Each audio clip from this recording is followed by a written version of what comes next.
Here is your podcast.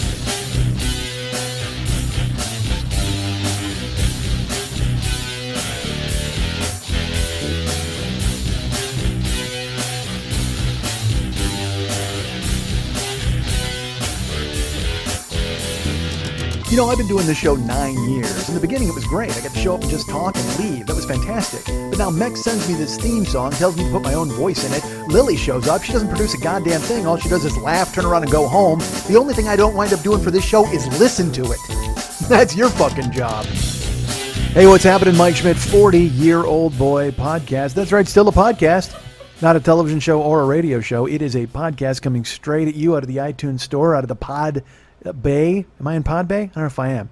I'm in all those joints that use my fucking show and don't send me any money. I've been torrented. I've been seeded. I've been all over the goddamn joint. You can find me all over the web, and I don't get credit for any of it. I don't get $1. Jerks. Who do you think they are? Use my voice and taking me and my essence. You can't take my essence. Put my essence back in the bottle. I'm a podcast genie. Quit rubbing me. All right, hi. Words I never thought I'd hear from your mouth. Stop rubbing me? No, yeah, no kidding. Well, it depends on who's doing the rubbing. I got to be honest. If it's some burly I was going to say North German policeman. North German? Why not? North Germany? As opposed to East Germany? Well, I mean, I didn't mind the East Germans, but the North Germans, rugged hands from sausage making and clock making. No, they don't make clocks in Germany, do they? What do they make? Jews nervous? That's all they make in Germany. They make quality automobiles, terrific soccer teams, and Jews nervous. That's what they make in Germany. All right. I guess. I wouldn't know. I haven't been. I have the internet, folks. I've read those sorts of things, and that's where I get all of my information, and I glean it from. So you're all here with me this week, and last week, you may recall, there was a bit of a cliffhanger on this show. I wouldn't even call it a cliffhanger. I was telling you something, and then I was telling you nothing. I'm showing you everything, but then I'm really showing you nothing. That's what Christopher Walken would say. So you think I'm showing you everything, but I'm showing you nothing. So last week, I showed you something, but I didn't show you everything, and in reality, I showed you nothing. It was just a way to get you back here this week. It was a way to just dump my essence in your ear last week and hope you come back for more essence this week. Rub me. Bring me out of the bottle. Rub your iPod and let me leap out. I'm a podcast genie. I like that idea. Just like in a fucking genie outfit, just ha-ha. Hassan Shop. I come fucking rolling out with the gold pajamas, fucking weird hat. I like it. I'm not Aladdin. I'm not blue. But I'm just like a fucking genie with like a crazy mustache and all that nonsense. That's who I am. Fuck yeah. All right, so I'm a podcasting genie. You got to rub me the right way. I'm a genie in an iPod. You gotta rub me the right way. I like singing. Singing, it's a strong use of the term. I like trying to speak melodically in a rhythm, but that doesn't work because I don't have any sort of talent for that sort of thing.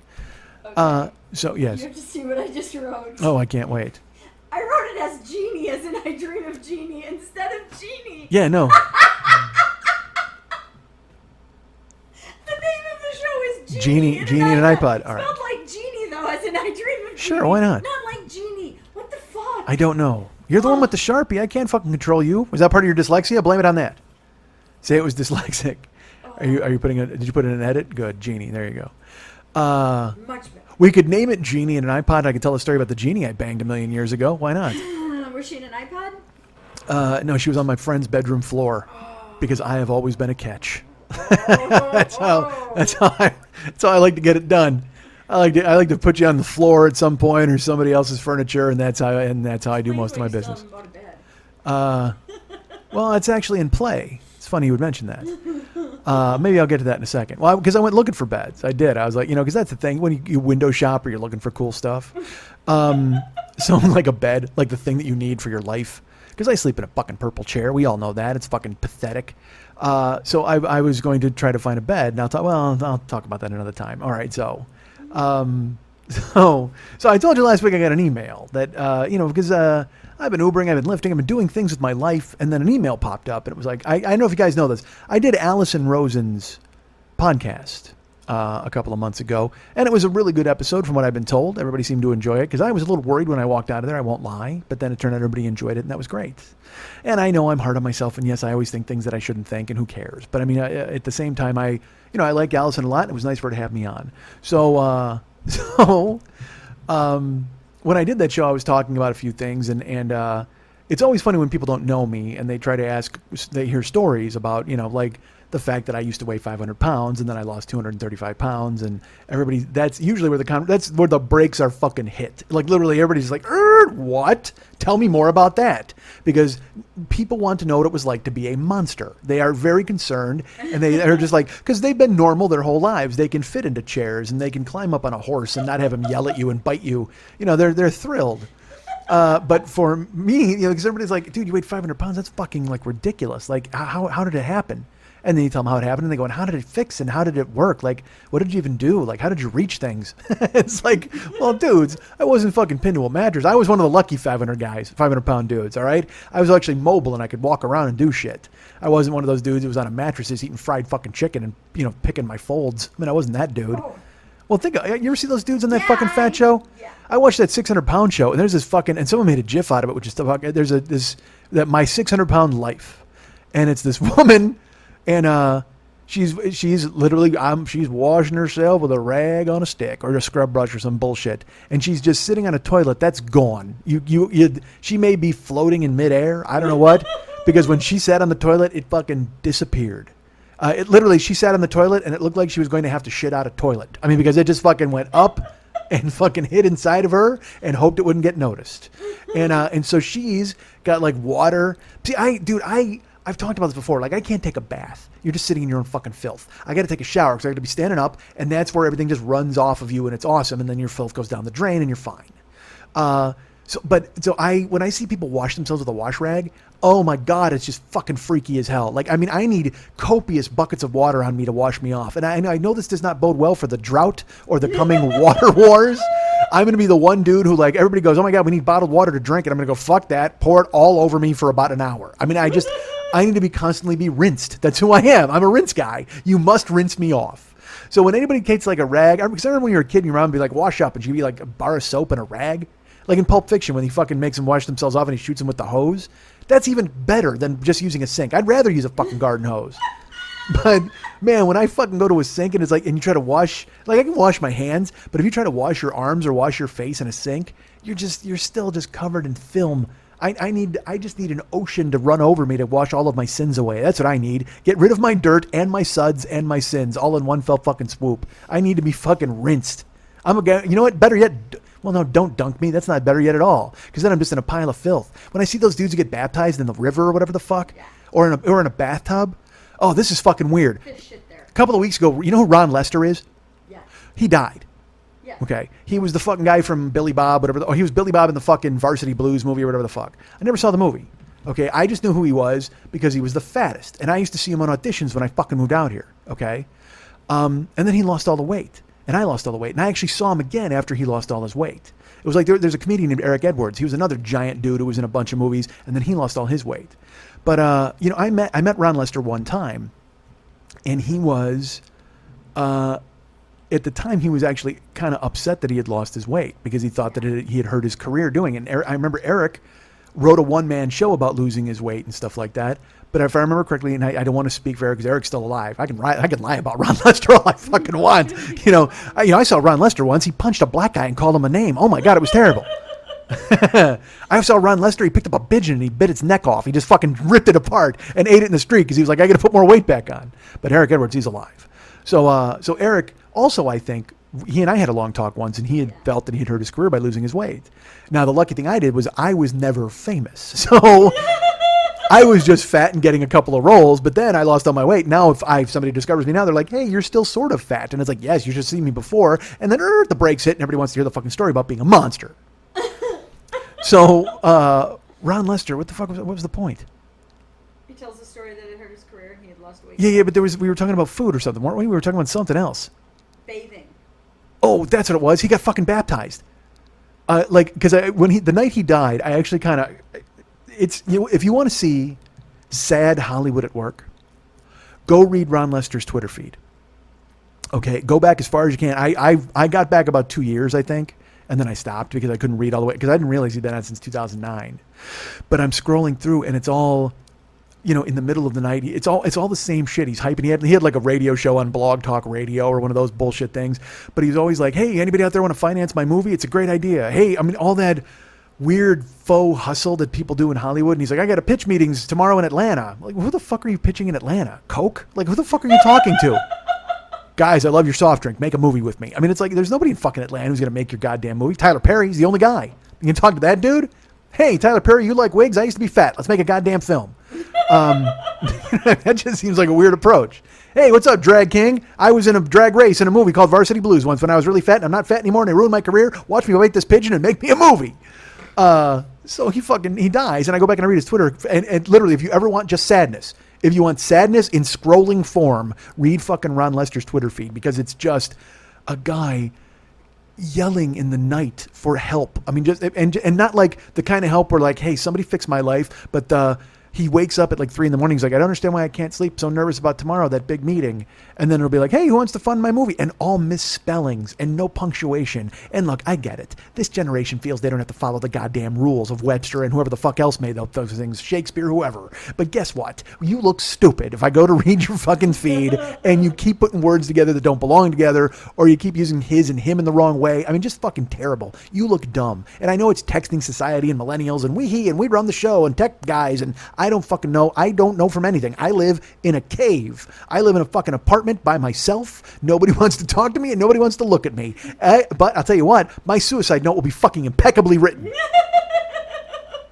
You motherfuckers, you're going to check out with some LOLs and some OMGs. I'm going to go, what the fuck is this guy talking about? You're going to read mine. It's going to be just fucking floral. It's going to be amazing. I'm going to write my fucking suicide note with a quill pen, motherfucker. And then you'll find the pen jammed into my heart. That's how I finish it off. That's how I go out in this life. I write longhand, a flowery fucking suicide note, and then jam, fucking quill pen right in the heart, and that's how I die. A fucking inky death. That's how I go. And I say, out, damn spot. I rage against the dying of the light. And then I just fucking ink and blood spills out of my chest and I die. And they find me and they go, man, this fucking guy left a mess. And he was nobody. This is true sadness. But holy fuck, read the suicide note. He uses your in all of the proper ways.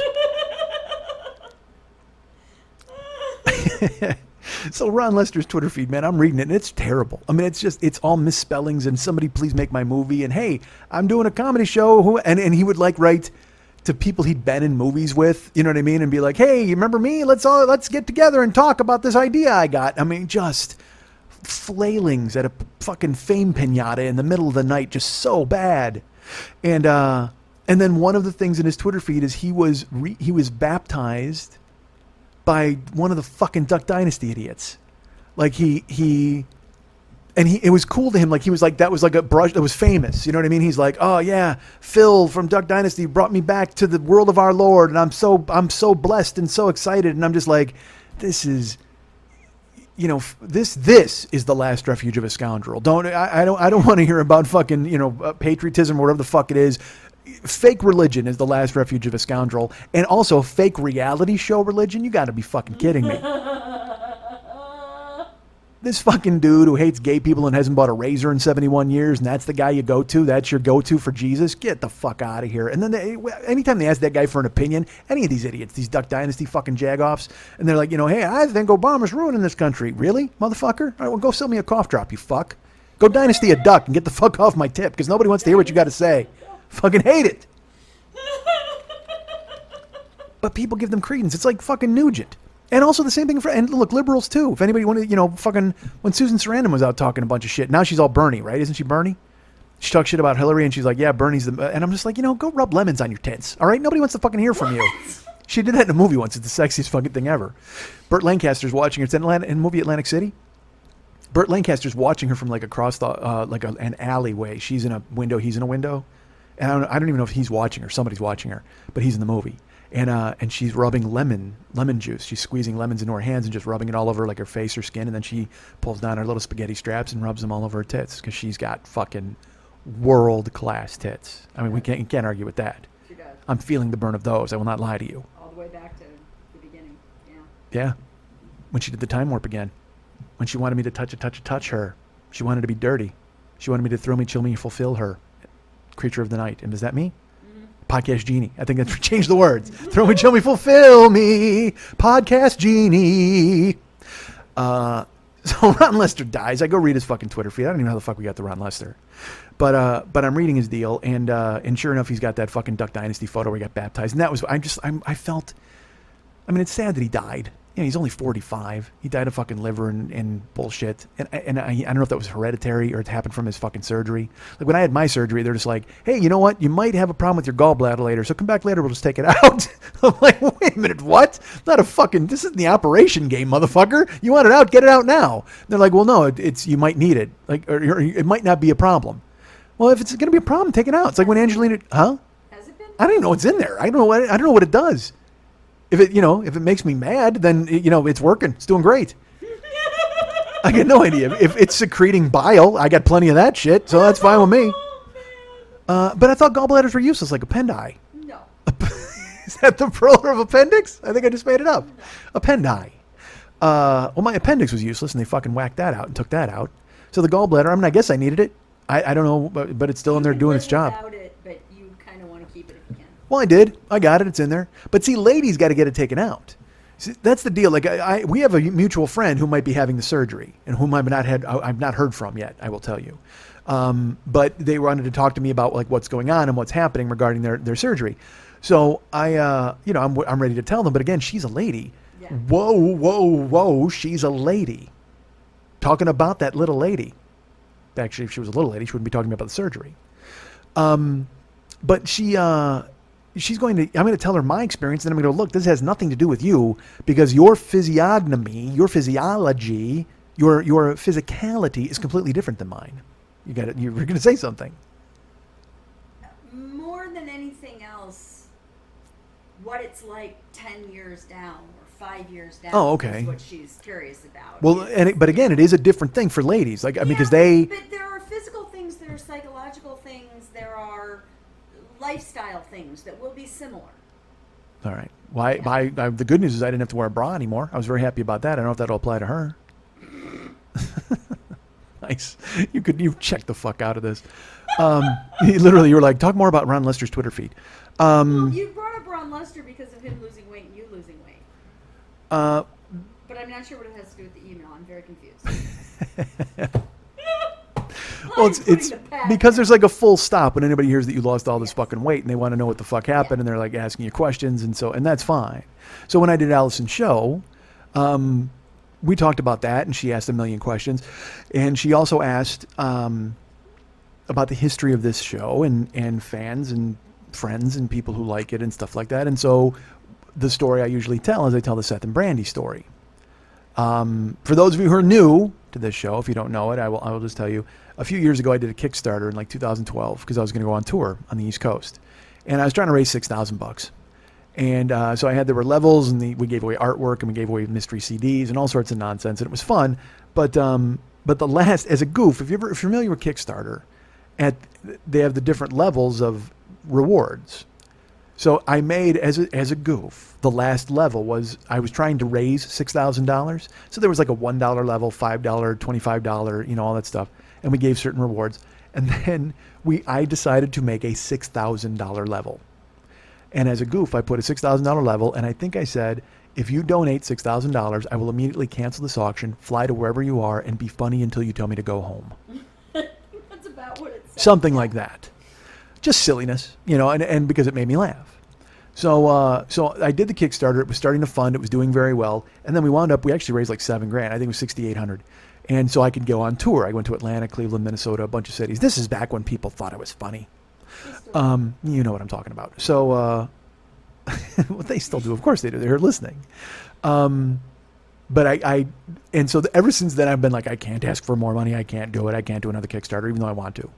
Because it just seems like silly to do that to people, whatever. But why don't you do that to fund another tour? Well, yes, I know. That's what I would like to do. So anyway, there was that $6,000 level, and it was ignored as it should be. So I think it was about like a month and a half after the Kickstarter funded, I got a letter in the mail, an email. I got a letter in the mail. Somebody wrote me. It came to my house. I got an email. And it was someone who said, "Hey, look, I just saw your Kickstarter and it's over, but there's that level at the bottom and it says, hey, if you pay $6,000, you'll just come to where you want me to come. So I'm wondering if that's still something that you would do, because I'm interested in that.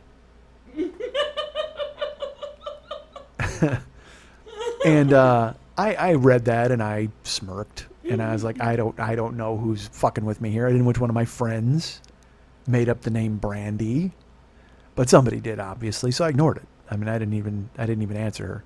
Shock with an email to me that I didn't answer. So a couple of days go by. It might have been a week, could have been a month, a year. And then I get another letter, another note. It's been a fucking letter, Jesus Christ, an email. And it's from this Brandy person again. And she says, hey, I wrote before, and I hope I'm not bothering you, but I was checking to see if you were serious about that, because my boyfriend is a huge fan of the show, and I would love for him to meet you, and that sounds like it would be really fun. If that's something you would really want to do, I would be interested. I won't bother you again. So now I'm like, all right, well, this is someone really fishing for a goof. But I mean, I don't, in case she's for real, because then I tried to find in my friends list on Facebook anybody named Brandy. I tried to find, and I couldn't find anybody. I didn't know who this person was. Googled their email, whatever. So I wrote her back and I said, well, listen, I go, if you're serious about this, yeah, obviously I'd want you to do this. I would be willing to do this. Just tell me where and when. And but you got to kind of give me more details here. I don't know who you are. Have we met? Have you come to a show? I don't know. Have I heard from you before? I don't find you in my inbox. So she writes me back and she says, no, my boyfriend loves the show and he's had me listen a few times. But what I want you to do is I want you to come to New York for New Year's Eve. So that's what we would want you to do. I would donate to the show if that's what you want to do, and I don't know how you want to handle it from there, but we'd be there, and then you'd just kind of hang out with us, and we'd go do like touristy stuff and have fun. So, and I went into detail. I actually did, I think, 3 episodes on this. Like I told the story, and then I went and all of it. So I wrote, and I just said, okay, well, I go, here's the thing. I go, I would love to do it. I go, I can't make this happen until I know that you really are going to donate. So, I mean, if you want to send the money via PayPal to my work account, then that'll work fine, and donate through the website. And once it's in there, then, I'll know you're serious and we can start making some plans. And so just let me know what you want to do. So I send the email, and and I think it was the next morning. I get a note from PayPal and it says, Brandy has donated $6,000 to your account. which is fucking ridiculous. I mean, ridiculous. So I stunned by it. I'm looking at it. I told you. And so I immediately went to book the trip and try to book a hotel room and to go out there. And because again, I had no fucking idea what they wanted. And then this is fun. At the time I was married, and I had just gotten $6,000. And my ex-wife loved New York. We had been in New York one time together when I shot a commercial, and she was there working for Disney. And I she's like, this is amazing. Like, do you think that I could go? And I said no, because this is work. Which is true. Fuck that. Terrible. No. Terrible. Horrible husband. The worst fucking thing ever. No, because they were a couple. Now. You know why? Because bullshit. Because they're a couple, okay. And if I were to say, hey, I'm bringing, Karen, and the 4 of us can hang out and do stuff, that would be a thing. But in reality, I could have also said, hey, you know what? You do what you want in New York and have fun. I'm going to go with them and I'll meet up with you tonight. Because I had no idea what they wanted to do. Because I just knew they wanted me to be there. I could have fucking easily brought her there and then fucking put her in the hotel and she could do whatever the fuck she wanted. It's a huge misfire on my part. I disagree. All right. Well, I'm glad you do. But I felt it was, and at the time I didn't. It's only, years later that I look back and go, man, you were a fucking selfish cunt. Like, what are you doing? It just, to me, taken in toto, with all the other fucking selfish bullshit I pulled, it just seems like a dick move. But, that's our Schmidt. So, stupid. So I wind up booking the trip, and then I go out there, and I get a room right near Ground Zero. I got fucking great pictures of that if you guys want to see some bones. Anyway, but and we just hung out. Like, literally, that's all they wanted to do. They wanted to go visit the Cake Boss, and then I took them to Tom Colicchio's restaurant, and I paid for dinner, and we went to an awesome pizza place, and it wasn't like they wanted me to hang out all night. They'd be like, okay, well, we're going to go to our room now. And then I had like the night alone in New York, and of course that was fun in my hotel.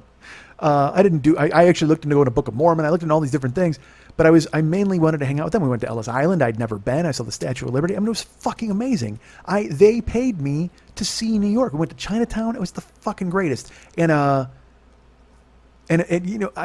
forget, it was 2013, I think it was, right? And then it's a 3-episode arc. Go by year 3 or year 4 or whatever the fuck it was, and you'll hear it. But it was just incredible. It was really, and they were really nice. And I told them, like, I brought them all these shirts and things, and I sent them CDs when the CD was made. I said, because I told them, I go, listen to me, you are grandfathered in, man. I mean, anything you want for the rest of your lives, tickets to a show or fucking anything you need, swag, any merch, anything at all.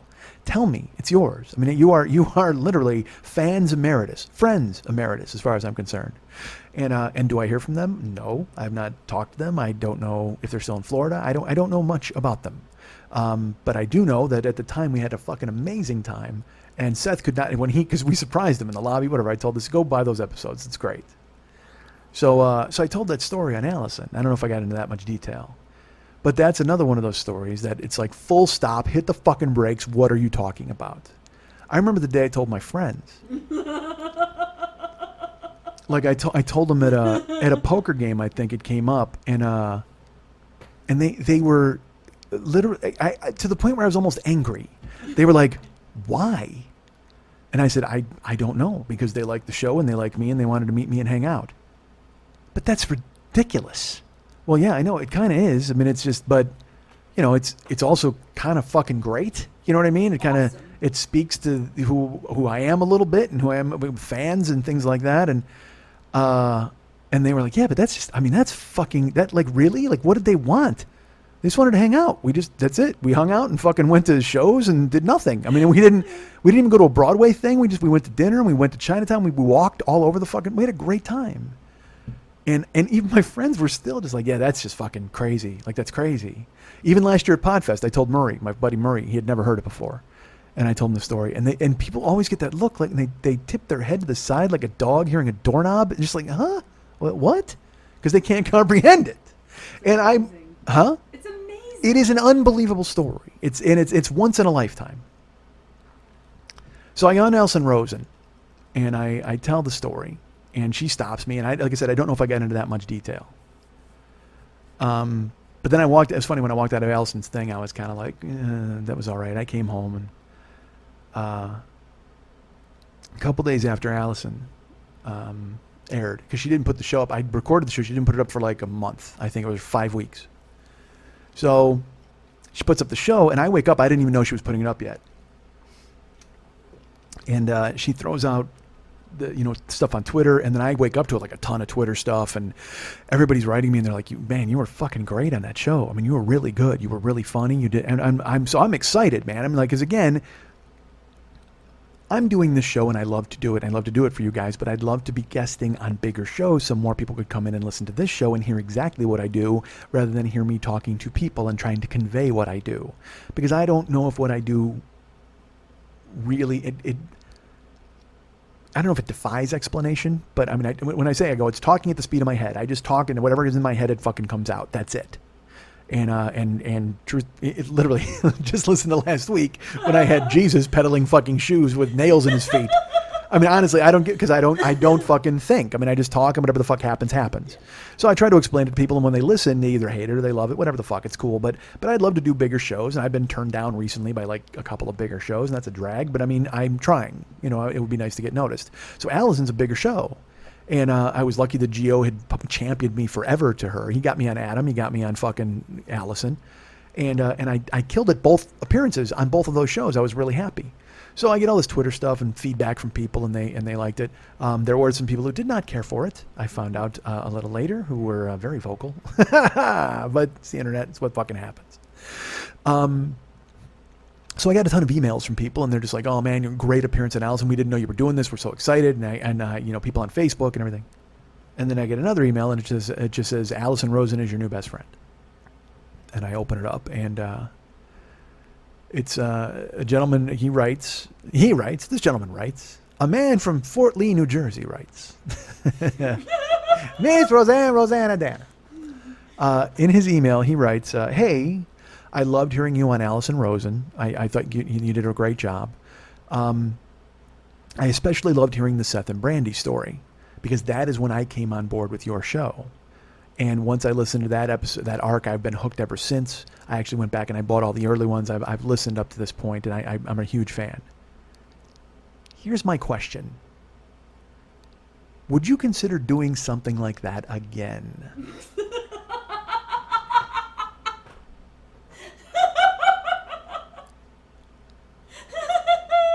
I don't know if it's weird for you hearing from a fan who wants you to do something like that, and I don't know if that was just part of the Kickstarter thing, but I thought I'd ask. And then he signs his name. And I read that. Now, in 2012, when I received that email, I ignored it. From Brandy. She wrote me and I ignored it, and I went, this can't be real. Cut to 4 years later, and still same apartment, still same computer, if I remember correctly, and I had just come off getting punched in the head by a guy who I didn't know in my own car, and the question is not would I consider doing something like that again. The question is, how soon could I do something like that again? I mean, would you? No, sir. Put me on the fucking clock. That's what I want to know. So I got to do some due diligence here, because I don't recognize this person's name. I will tell you, he gives me he's a Hotmail address. Always a bad sign. So I'm a Hotmail address too. So he signs his name, and then I go, all right. So first thing I do is I take the email address and I throw it in, because I have all of my email accounts that the Gmail, all that stuff, and I see if I've ever heard from him before. And I throw him in the Gmail, and I see he's bought the previous seasons. And then I look, and then I check in my own email, and I have a note from him from I think 2013. So it's the same email, same Hotmail address. So I have heard from this guy before. So he's a person, or an entity, or at least an email address. Or a good long con. I don't know. Who knows? Yeah, God knows. He's going to fucking rid the world of mediocre podcasters. He's going to lay the groundwork for 3 years and start with me. And see how it goes.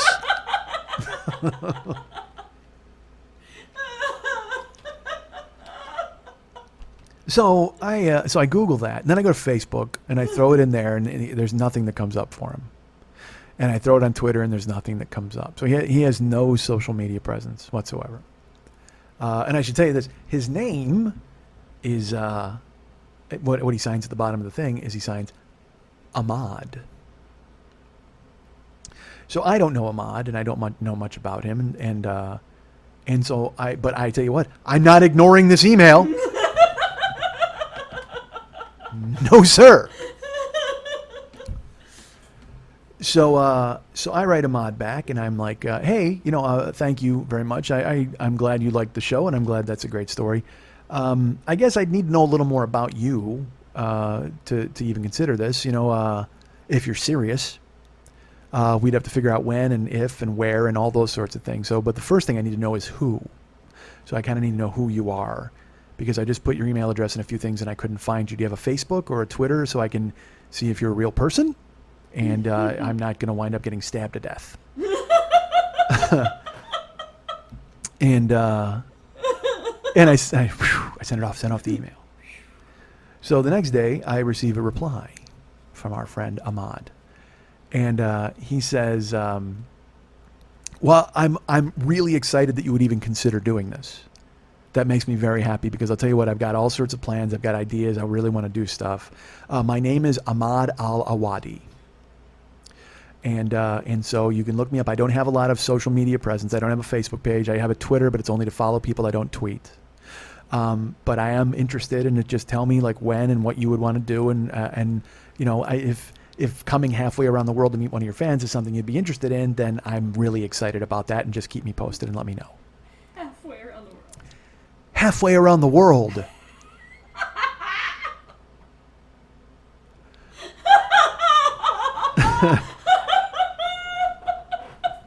Well, I technically, I don't know what that means. See, because I've only been in America. So halfway around my world would be like from here to Boston. No, actually, it would actually be Kansas City. It would probably be halfway around my world. I've been in Toronto. I was in Mexico for a couple of hours. My buddy got stabbed with a hot dog fork. So I don't know what halfway around the world means. So, but I get out a globe certainly and start spinning it around. Get a jeweler's loop. I'm like Ahmad, trying to find him on the globe. So I write him and I'm like, well, I'm definitely in. I think I would do this just for the fucking story. I got to be honest. But also I have to admit, Ahmad Al-Awadi. Look, we're all friends here. Okay. Yes. We live in interesting times. So when you see the name Ahmad Al-Awadi, and I hope this doesn't come off as some sort of weirdo or prejudiced or strange, but I don't have a lot of dealings with the Al-Awadis. I have to be true to you. And I just want to make sure that I'm not walking into a dynamite belt. I'm not going to lie. So that's why I ask him who he is and what he's doing and where he's from and where. And so I'm like halfway around. Where is halfway around the world exactly? And he said his name was Ahmad Al-Awadi. I should tell you this too. He said his name in his email. You know how it gives the name with the email address? It said Ahmed, Ahmed, but then he signed it Ahmad, Ahmad.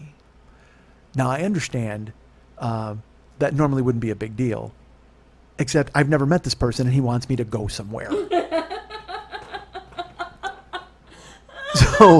So I wrote him and I go, look, I don't mean to be this guy. I just need to make sure. But you're writing Ahmad, but it says Ahmed in the email. Is this your real name? If you're using a pseudonym, I need to know. That's okay. It's just, but I have to know what's happening. And he's just like, no.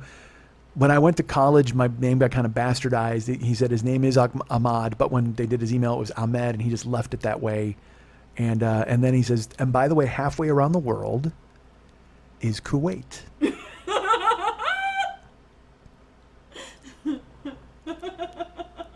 So if you would be interested in this, I still would love to have you. He goes, I don't know when you would want to come, but that's something you would need to decide on your own.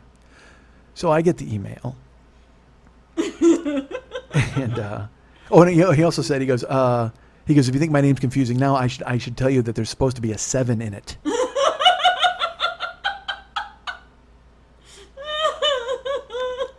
So I don't know if that's Al-Awadi humor. I don't know if that's some sort of code for a sleeper cell. I don't know what's happening.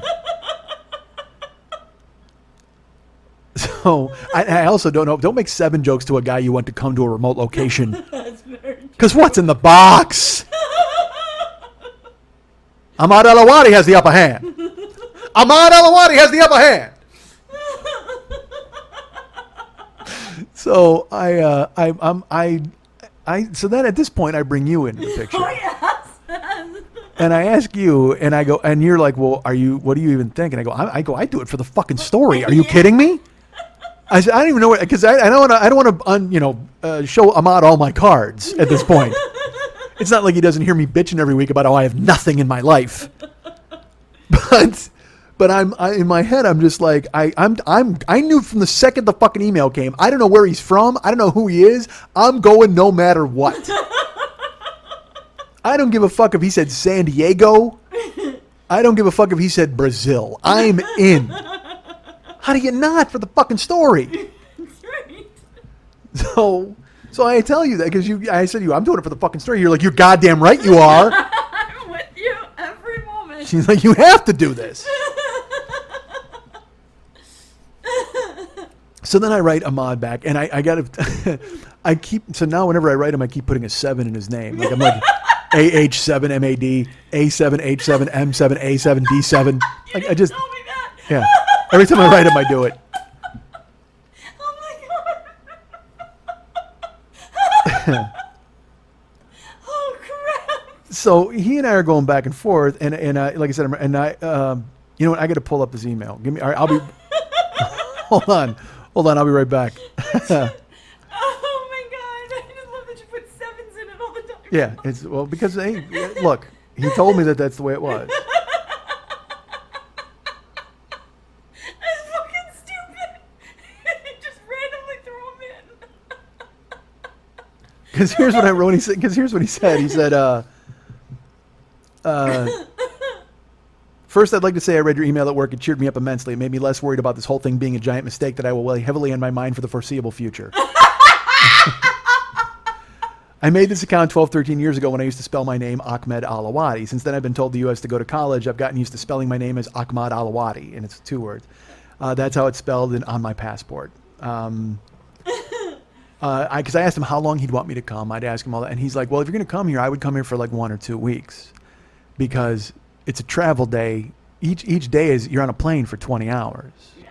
So you can't just come for 5 days because 2 of them are in the air. So I wrote him. And I said, all right, now that we have that name thing all straightened out, ... Wait, a 7? Dude, it's going to take 5 days out of the trip just for you to tell me that story.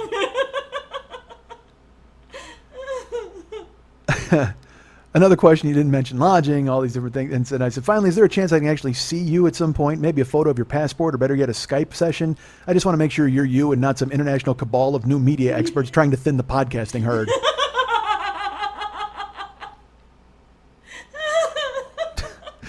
I'm funny. I'm just going to read the shit that I wrote. It's so stupid. Your name in the header of my emails is spelled Ahmed, but you signed Ahmad, which is correct. I'm only asking because if you're an Ahmed pretending to be an Ahmad, this whole thing's going downhill. Dude, I'm fucking hysterical. Honestly, this works for me. If we wait until February, I might be scooped up by the president of show business to participate in some fantastic project or the other. Better to schedule sooner than later, mainly because I can absolutely see you changing your mind before February.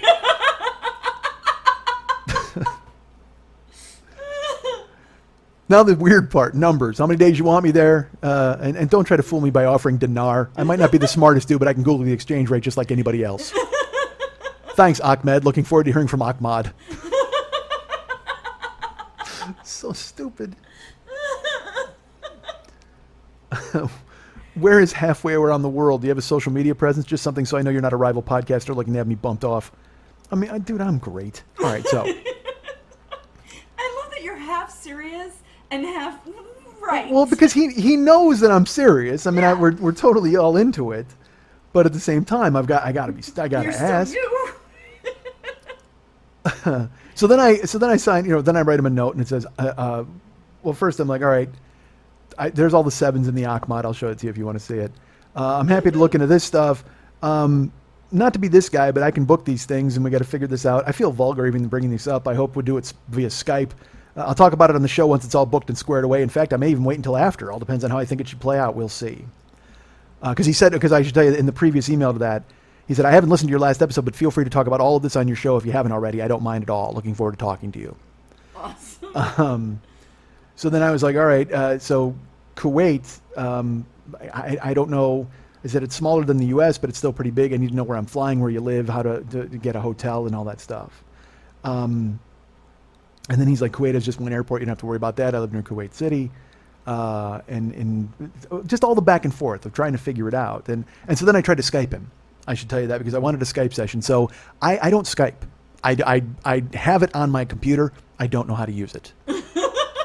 So I opened it up and it's like, so I just put in his email address and it found him. And then I just hit dial. And it's just ringing and whatever. And then it doesn't come up and it says film a video message. So I, of course, because I'm stupid, it's 3 a.m. here. And so I got to figure out the time difference. He's like 10 hours ahead of me. So I do a video message for him and I hit send. And then I'm like, so I just now try to Skype you. A foolish attempt to be sure, as I don't even know what time it is there. Maybe I could have Googled that? I'm not smart. Hit me back here, send me a video message as awkward as the one I just sent you. This is fun, right? So excited for you to just change your mind about this entire trip.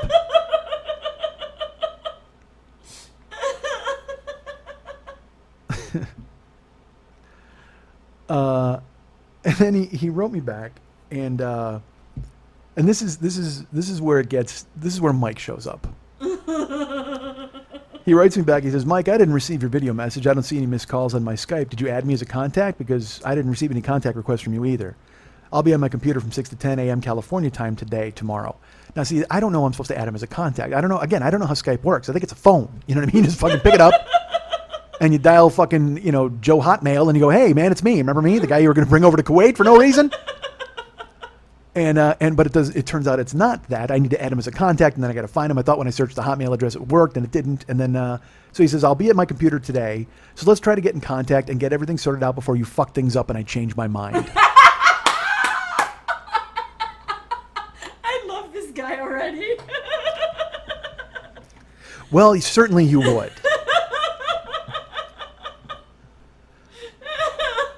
But I think you guys know me. And you, Lily, you know me. I don't read things great a lot of the time. That's fucking hysterical. So this is a dude I've never met, and a dude I haven't Skyped with, and a dude who I don't, I'm still the fucking talent, man. I'm the goddamn talent. So when you say before you fuck things up and I change my mind, I'm not even joking. I wanted to write him back, you know what, fuck it, dude. I don't need to come. You know me. That's my first instinct. Because that guy just verbally punched me in the neck in my own house. If you get everything sorted out before you fuck things up and I change my mind. Which is the same thing you wrote. Oh, Yes, but I'm the talent. no, The talent can get away with writing that stuff. funny. I don't know this dude. I've had 5 emails with him. You can talk to me like that, motherfucker? I'll take that shit from an Ahmed. I will not take that from an Ahmad.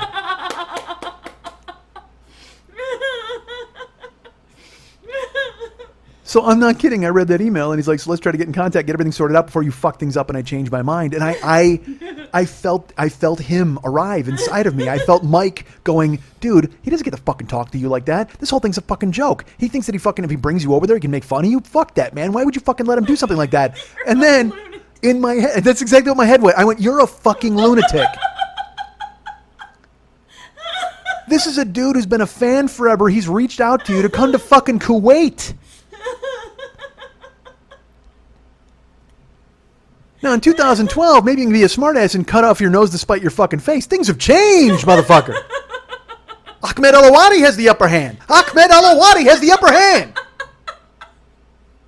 Oh, my Christ. Throttle your shit down and don't be you until you get there. Oh, no, don't be you there either. Oh, man. So I wrote him and I'm like, I wrote 7, Ahmad 7. Just added you as a contact. Full disclosure, I don't Skype. I had to be walked through it several times. I'm the oldest man alive. I'll try to find you in the AM. And then just for my own edification, I had to write this. I had to put this in there. I had to make sure. Because again, you know me. And I'm just on tenterhooks and I'm like, fucking tell this guy to fuck himself. Don't fucking do this. But then I'm like, why would you not do this? What's a better story? You went to Kuwait and had a fucking amazing time? Or you were offered a trip to go to Kuwait and you told that guy to fuck himself? I mean, they're both decent stories. Those aren't bad. But hey, motherfucker, I got news for you. One of them is infinitely better than the other. Yes, it is. But I'm getting trash talked by a stranger from the Middle East. Hey, Sharif don't like that, motherfucker. Oh, fuck. The Schmidt calls out his jet fighters. They better earn their pay. Oh, my God. Drop their bombs amid the Ahmads and the Ahmeds. Down Kuwaiti way. Oh, So I wanted to unleash, but then at the same time, I'm like, motherfucker, what are you doing, man? it's fucking funny. Throttle yourself down. Don't be that guy. But I had to address it because, again, that's me. So I wrote, we are kidding about the fucking things up, changing your mind thing, right?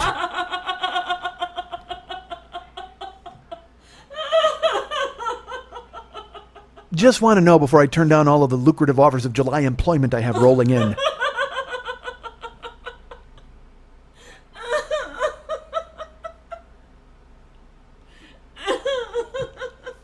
So I guess he gets that, right? I mean, he understands I'm me and he's listened to the show enough to know that you're pushing it a little bit by doing that because I'm the fucking talent. You don't jump down the talent's fucking throat, man. Even though he didn't jump down my throat, he made a joke, but I don't care. I read it and I'm like, fuck. So he writes me, and he writes, Mike, I'll get on Skype at around 6 a.m. I'll contact you if you're online. Otherwise, I'll wait for you as long as I can before I have to go to dinner with a friend that I didn't pay to come my country.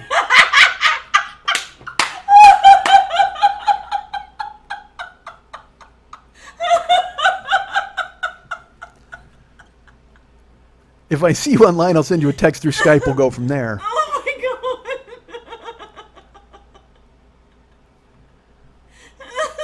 I am totally kidding about changing my mind, and I don't see how you can fuck this up. I mean, there's no way you'll ruin this, right?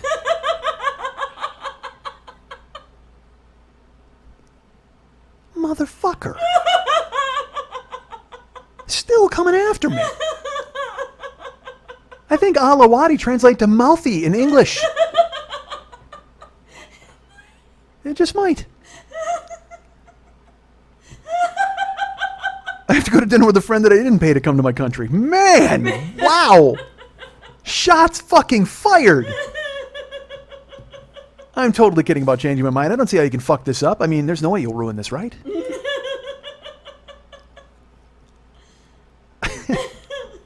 And I have to admit, it just made me kind of go, ugh. I laughed. I did laugh. But then I went full Joe Pesci. I'm just like, am I a fucking clown to this guy? Do I amuse him? Because I can't see going to Kuwait and getting made fun of for 10 fucking days, because it's not like I can turn around and walk the fuck away. I've had enough of your bullshit. I'll see you in Qatar. Fuck that. It's not happening. I just walk up into the desert, they find my bones in 20 years.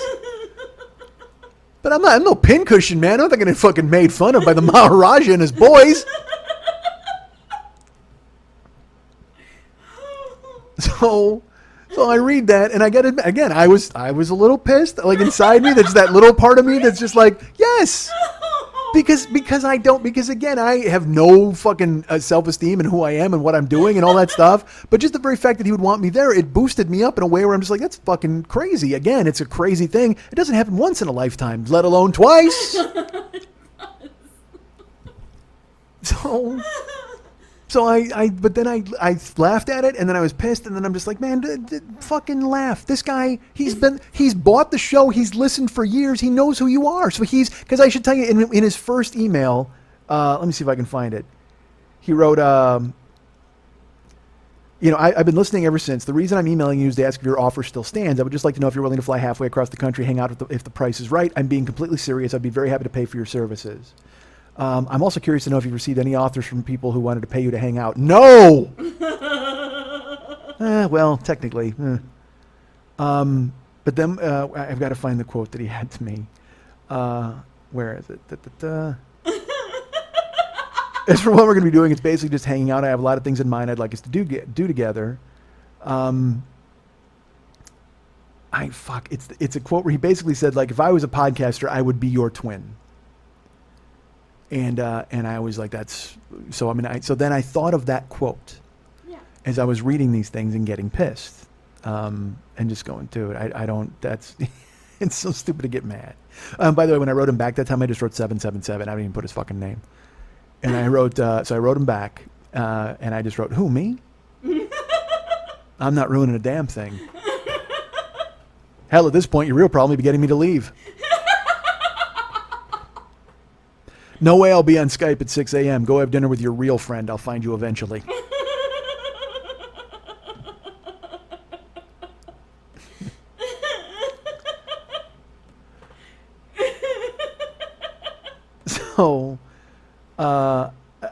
I didn't know. I mean, at that point, I was like, so I get on Skype the next day, and I'm, by the way, I should say this. He tells me when to come. He's like, don't come in June because it's Ramadan. And they, you know, the restaurants are closed, and there's praying in Mecca and all sorts of nonsense. I guess not nonsense, their thing, whatever they do over there. But he said, he goes, everything will be closed down. It won't be the same, and so your best bet is to come after that. So June was Ramadan, and this offer came in May. But I I wanted to make sure he did not pull out of this. Like I was like so I start looking for dates, and I look for July. Like, I mean, I'm like, what date is Ramadan end? I will be there, man. I don't give a fuck. I'll be like the Kool-Aid man who bursts in with water for everybody at the end of the Ramadan bell. It's like, all right, Ramadan's over. You can all drink water again. Oh yeah.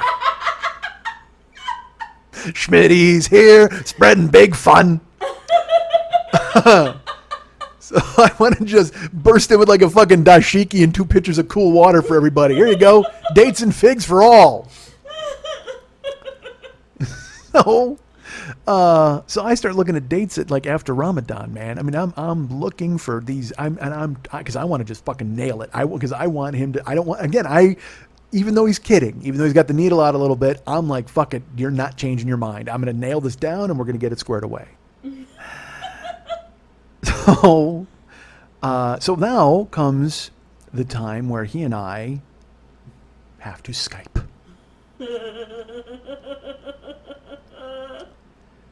And I got no, again, this guy knows me. All right, he can find me online. He knows what I sound like, all this stuff. I got no concept of who Ahmad Alawadi might be. The only thing I know at this point is he's got a mouth on him. Oh my god, I wish I was going. I want to be included. So, so he, so I go online to Skype with him, like to do that, and I don't know. Again, I go online. And once I'm online, I'm visible to the world, I suppose, you know. And I don't remember if he called me or I called him first. But it's because Skype makes this weird noise, blah, blah, blah, blah, and his name is there, and because I added him as a contact. And you get a face, you get an icon that you can use as your face on Skype. And so mine is, well, this is weird, me. So if I Skype you, you'll see my little picture there. So I'm calling him, and I should tell you this. I saw like this little icon really small, and even then I went, that's not, no. So then when I call him, it gets bigger, and I see it. And this is another thing that threw me off, because again, I don't know this fucking guy. I don't know anything about him. All I know is his face on Skype is the face of notorious wrestling manager James E. Cornette.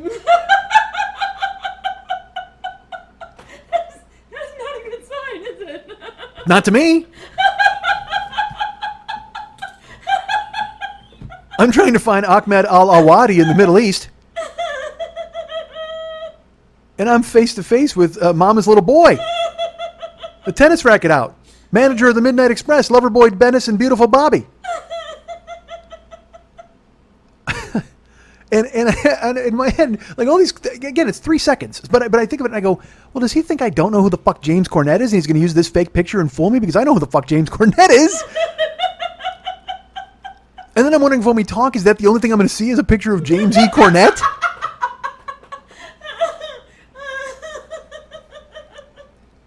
So it rings and that's the picture that's up there. And I'm just like, what the fuck have I gotten myself into?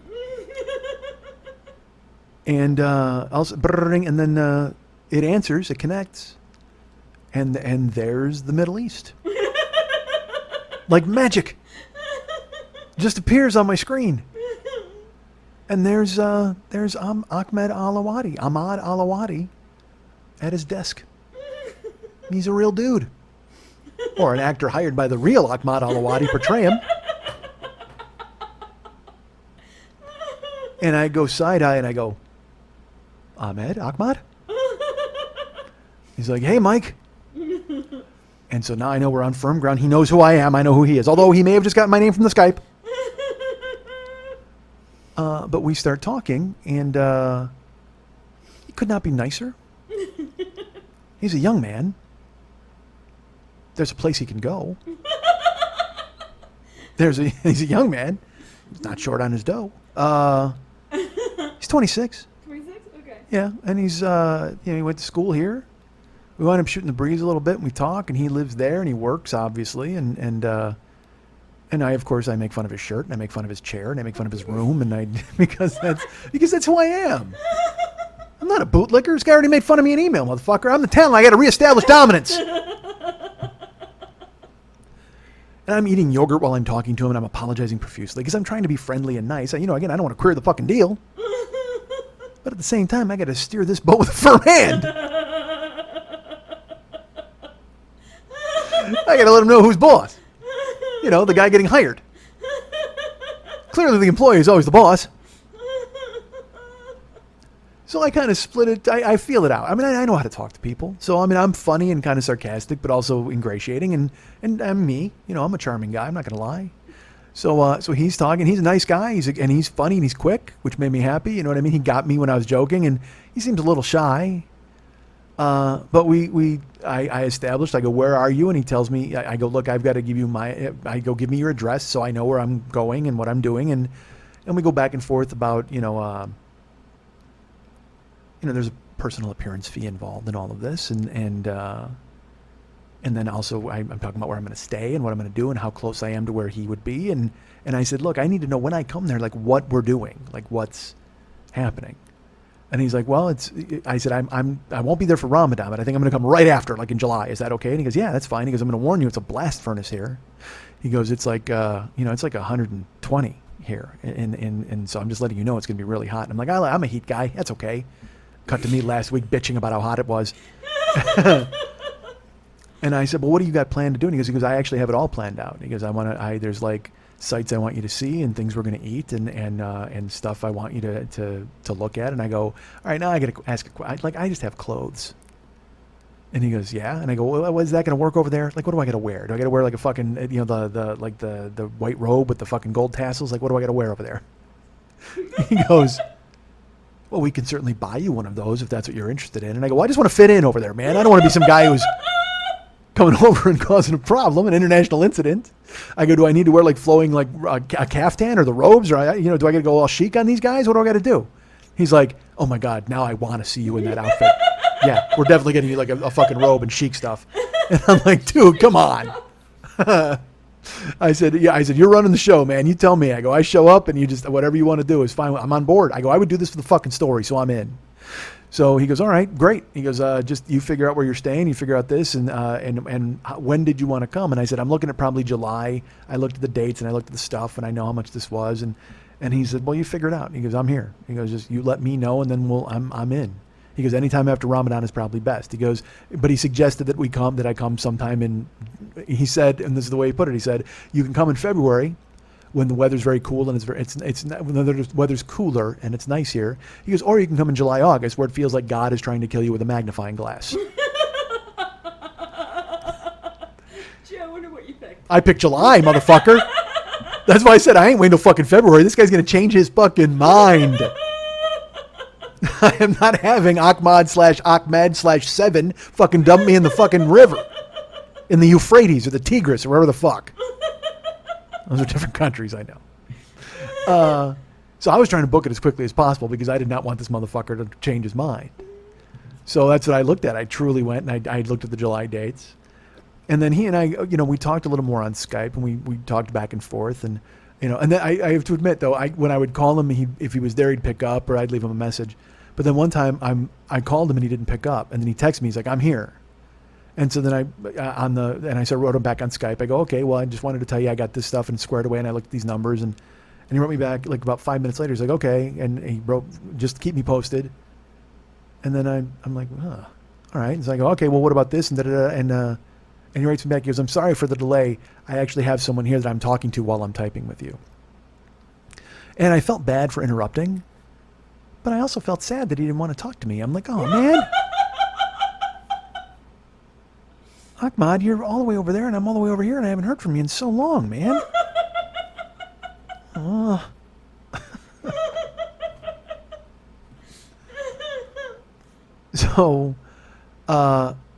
So I, he said, what do you want to do? And I said, well, he offered something that was very generous, and I said, yeah, that's great.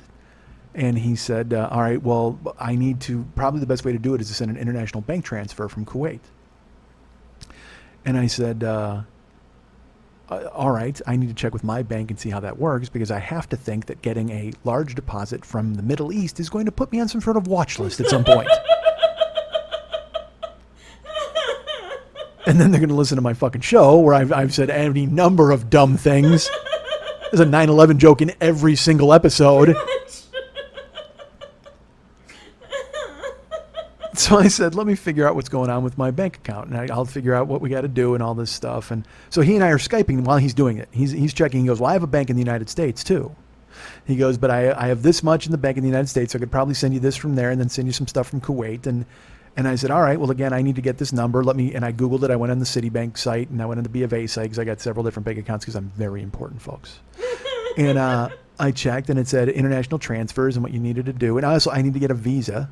So I went looking for the visa thing and figuring out how I got to do that. But I do that when I get to the country. Like when you get there, you get a sponsor. So I wrote him, I go, they said I need a sponsor. They said the hotel I'm staying in can usually do that. And he goes, well, I think I could do that if you wanted me to. And I'm like, well, I didn't want to be that guy who asked you to do that. That seems like ridiculous. You really want to be responsible for my No kidding, man. I'm coming to town, man. You want to tell everybody that I'm your guy? I would not sponsor you to go to Canada. Let the hotel ride the burden out of this. You didn't want to sponsor me to go get a hamburger tonight. I mean, seriously. I was concerned. Let the fucking hotel ride it out, man. So he's like, well, no, I can probably do that for you. I go, all right, well, I'm going to check and we'll figure it out. But once I get, it's done when I get there. Because I Googled trying to find a visa, and I guess getting a visa costs $140. But everything that comes up when you Google it are all these middlemen who are like, it only costs $260 to get you a visa, because they want to take that chunk of $120, pretending they're doing something for you when they're really not. It's something you could do yourself in 5 minutes. But because everybody is ignorant to that, as I went to the Kuwaiti embassy site, I went to all these different places. By the way, that's not going to put me on a fucking watch list either. I'm getting large money transfers in the Middle East, and I'm Googling Kuwaiti embassy. Good for you. I hope I make it out there. Get stopped at the airport. So he and I are talking. He's like, well, it turns out I can send this, but I need this number. And I said, okay. And I looked and it said internet. So I'm Skyping with Ahmad, while I got to get that square 7. I'm chatting with him. I'm talking to him via Skype, but I'm also chatting with the robot from Citibank, and I'm trying to figure out what I need to do. And it gives me numbers that I think are wrong or whatever. So he's doing it on his end, and he goes, I need your account number in order to do this.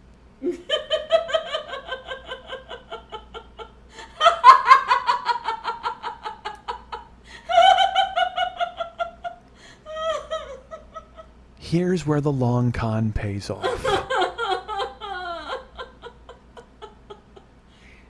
You bought the Schmitty download set, and you caught up with the show 4 years ago. And now it comes full circle. Let's think. Guy I've never met from the Middle East wants my bank account number? What could possibly go wrong?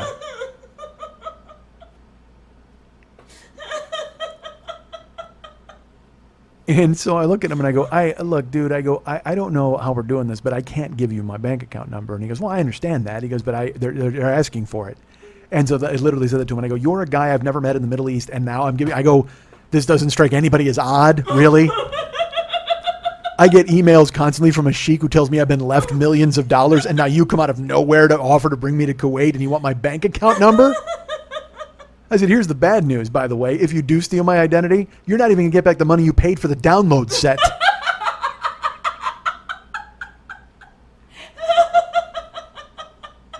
Why do you think I'm taking this fucking trip in July?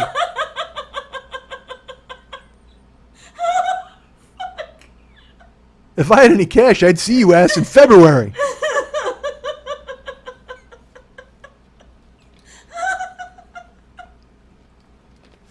So he's laughing, and he's just like, I'm just telling you what they're asking for, man. So then he's figuring out if we can do it from America, and then he's like, well, maybe I got to send money to America and do that from there. He's like, I don't know what we're going to do here. And I said, all right. I said, well, you do some research on your end. I'll figure it out on my end, and whatever we got to do. Yeah.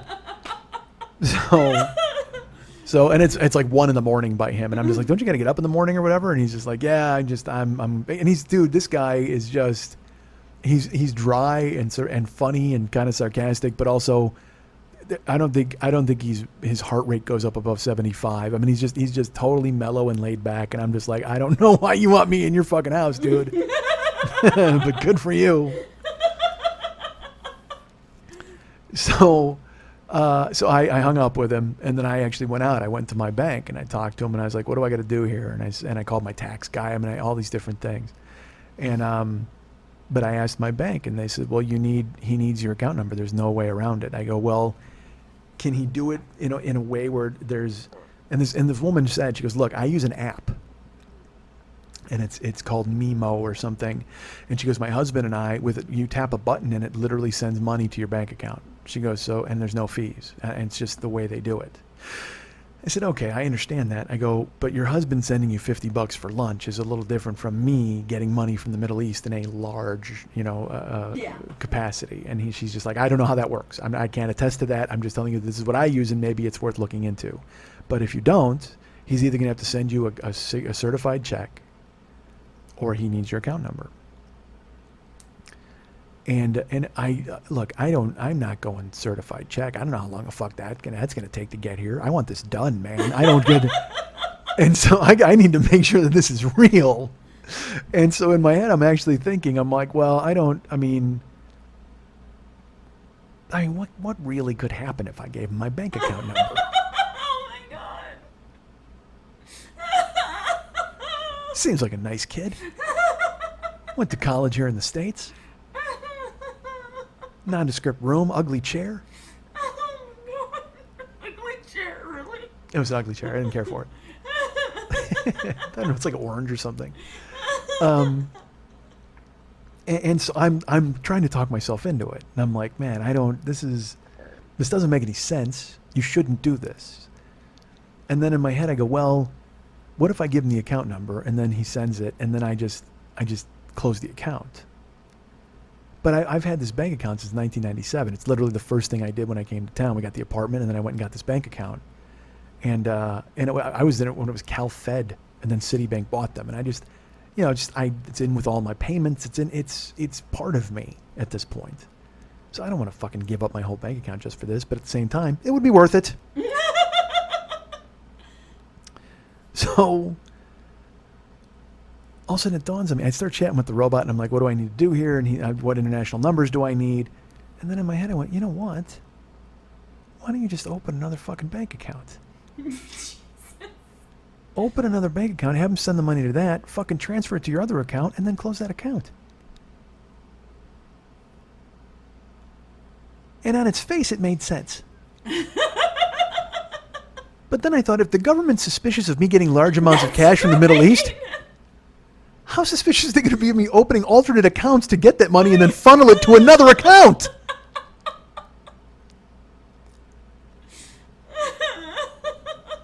But in the end, I had no choice. No. I'm not waiting for a fucking check. And I'm not giving him my regular account number. So I did. I opened another checking account. I opened it, and I then Skyped him like 2 days later, and I said, hey, here's how it works. I said, I got these numbers, and he's like, all right, well, let me figure out what I need to do on my end. He goes, all right, I need this number. And I said, I got it. And he goes, I need this number. And I go, here's my account number. And then I start chatting with the Citibank robot again. And I go, you're telling me it's this routing number, but there's a different routing number for my area. And the guy's like, no, it's an international routing number, and it will have to go through the New York bank. It'll come through there. So you got to give him that right. All this bullshit. So I'm talking to the robot. I'm chatting with the robot, but I'm talking to Ahmad. Yeah. And he's sitting at his computer, which is, again, dude, this world is magic. This world is magic. This dude is in Kuwait talking to me on the computer phone like Batman and Commissioner fucking Gordon. And he's putting information in that I'm giving him, and they're seeing it on the other end. I mean, it was crazy. So I said, here's all the information. Here's what you need. And he goes, okay. And he's clicking, and he goes, all right, man. He goes, it's done. He goes, it says that it'll take 3 days. And I said, you sure about that? And he made a face. I go, I'm just kidding. I don't even, it's fine. Because I don't know, because he's sending it on a Friday night. So they said by Monday morning it would be there. So the weekend goes by, and it's also going to that other account. So I have no idea. So I say to him, well, thank you. I said, we'll see what happens. I'll keep you posted. And if it happens, then I can start looking at things and getting things squared away. And he goes, yeah, just let me know. He goes, but you pick the dates. And I said, well, right now it's July. It looks like July is happening. And he's like, great, I'm here. It's going to be hot. And I go, that's fine, whatever. Just fucking, have them water me down or whatever. Cold rinse. So Saturday comes and goes, and there's nothing. And then Sunday comes and goes, and there's nothing. And I'm Sunday night, I'm just refreshing. Like he said Sunday night. It's because with the time difference, obviously refreshing. Well, it should be there, but not refreshing. Well, I'm sure it's going to be there any second. Refreshing. God damn it, where is it? Because I want to also get busy taking care of things. So Monday, I'm going to drive to San Francisco. And I have, this is not a joke, I got $41 in the bank. And driving up, that's why one of the reasons we threw the auction out to everybody, where we were like, hey man, if you guys want to sponsor Mike and let him stay at your place or whatever. And our great friend David stepped up and got me a hotel room. And then our friend Brett was he bid on dinner and things like that, but then that all fell apart. So I'm like, okay, well, $41 gets me up there and back. That's a tank of gas. I had about a half tank in the car. 36 fills my car. So, and it's a hybrid, so I get like 450 to a full tank. And I'm like, well, you just don't eat. It's no problem. You'll be back. Because I had driven a ton for Uber. But that money doesn't come into your bank account until Tuesday night, Wednesday morning. And I'm like, well, you can probably get something to eat on the way home Tuesday night. That's fine. But you're just going up there for the movie and stay in the hotel, and who cares? Maybe you can find an orange in the lobby. Who the fuck cares? So I got up to go to San Francisco that morning, and I had to go to see Shannon first.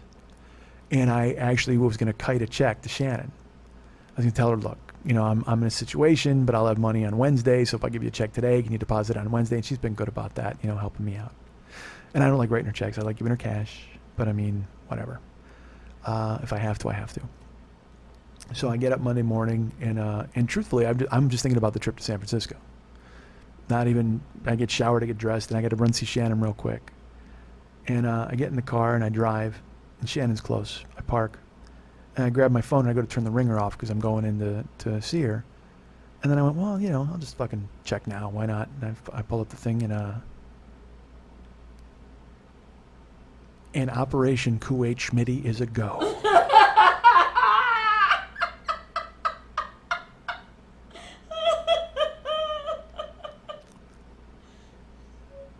Stunned. I think I may have actually jumped up and clicked my heels in the middle of the street. I shouted down at a boy, threw him a farthing, told him to get me a goose.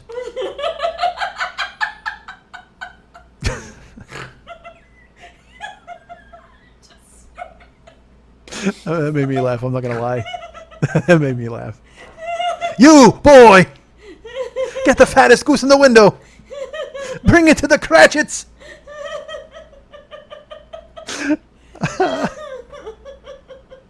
So I astonished. Like, literally, my dick gets knocked in the dirt when I see it.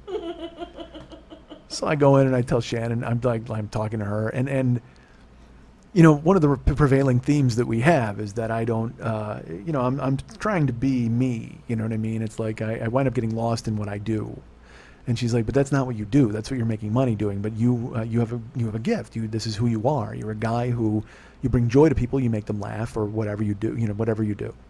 And so you have to remember that, and you have to work hard at it. That's the thing. And having someone who likes what I do step up in such a ridiculous way again. I was astonished by it and overjoyed and overwhelmed and incredibly grateful. I mean, incredibly grateful. So she and I talked about that a little bit, and then I made the trip to San Francisco, and it's just such a difference to know that you're safe. It makes such a difference in who you are and how you perceive your life and who you are in the future. And look, money's money. It's just money. That's all it is. But it allows you to look at things differently and engage in life in the way you might want to engage in it. So I wound up getting that money. I went to San Francisco, had an amazing time. I mean, and I bought like a burrito that night, like after we saw the movies, I went and got an 11 o'clock burrito. I knew I couldn't finish, but I didn't care because I had some money that I could go eat. It was just the weirdest feeling. And, I was able to pay for gas and get a bag of chips. I mean, it was just this, it's the freedom of being able to make the decisions you want to make and being able to do the things you want to do when you want to do them. Now, granted, I mean, the kid didn't send me $1 million fucking dollars, but he might as well have. When you consider I had 40. So he sent the money, and I didn't talk about it on here. I haven't even brought it up. And he even said to me, "Go ahead, you can." But I didn't want to until I had everything official.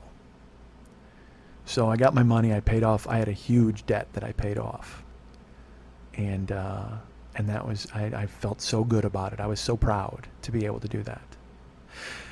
And I've been looking and I've been trying to book things and figuring out dates, and I just thought, July is too soon.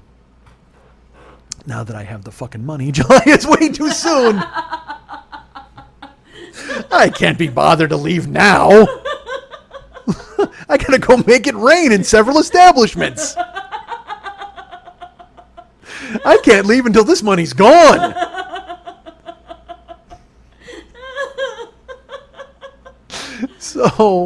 So I sat down to look, and I'm crunching the numbers, and I'm figuring it because I'm booking off of what he sent me, and I looked, and there was because the dates in July it was a little harder to get the flight, and the flights were like 40 hours, and it was just a mess.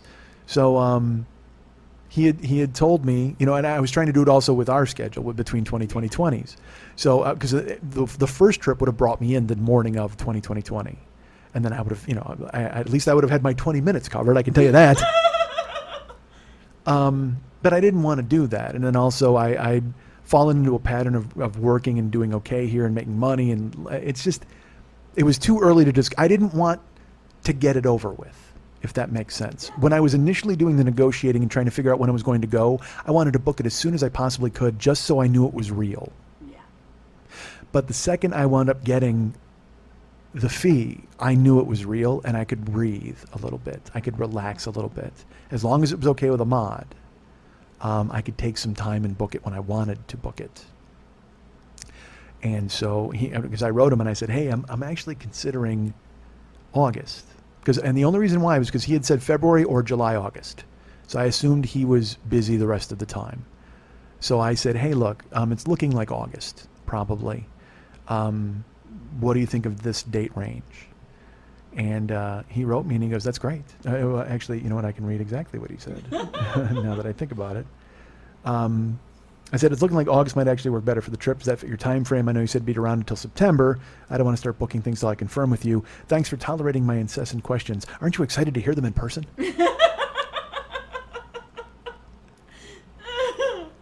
August is actually better for me since I'll have that week off from work. I know I said September, but I don't have any actual plans for anything. So if you think you want to come after August, it's totally fine. Well, pushing it a month was bad enough. I don't want to push it anymore. And I was finding hotels were more plentiful, and airports and the flights. And first of all, I should tell you this, man. Do you know that it is a direct flight? I mean, I'm looking at flights, okay? So, and I started to do the math, and I'm like, should I fly to New York and then fly from New York to Kuwait? Should I do, how does it work? What's closer? I mean, I did tons of fucking homework. I'm trying to figure out how to get from A to B and then from B to C. and what works monetarily, what works time-wise, because I don't want to be in the air fucking forever, and I don't want to buy a first-class ticket so I can lie down even though I'm going to be in the air fucking forever. But it turned out that the absolute best option was from Los Angeles to Kuwait. Wow. And Los Angeles is a direct flight to Dubai. It's fucking 17 hours. And then I have a 6-hour layover in Dubai, and then an hour flight to Kuwait.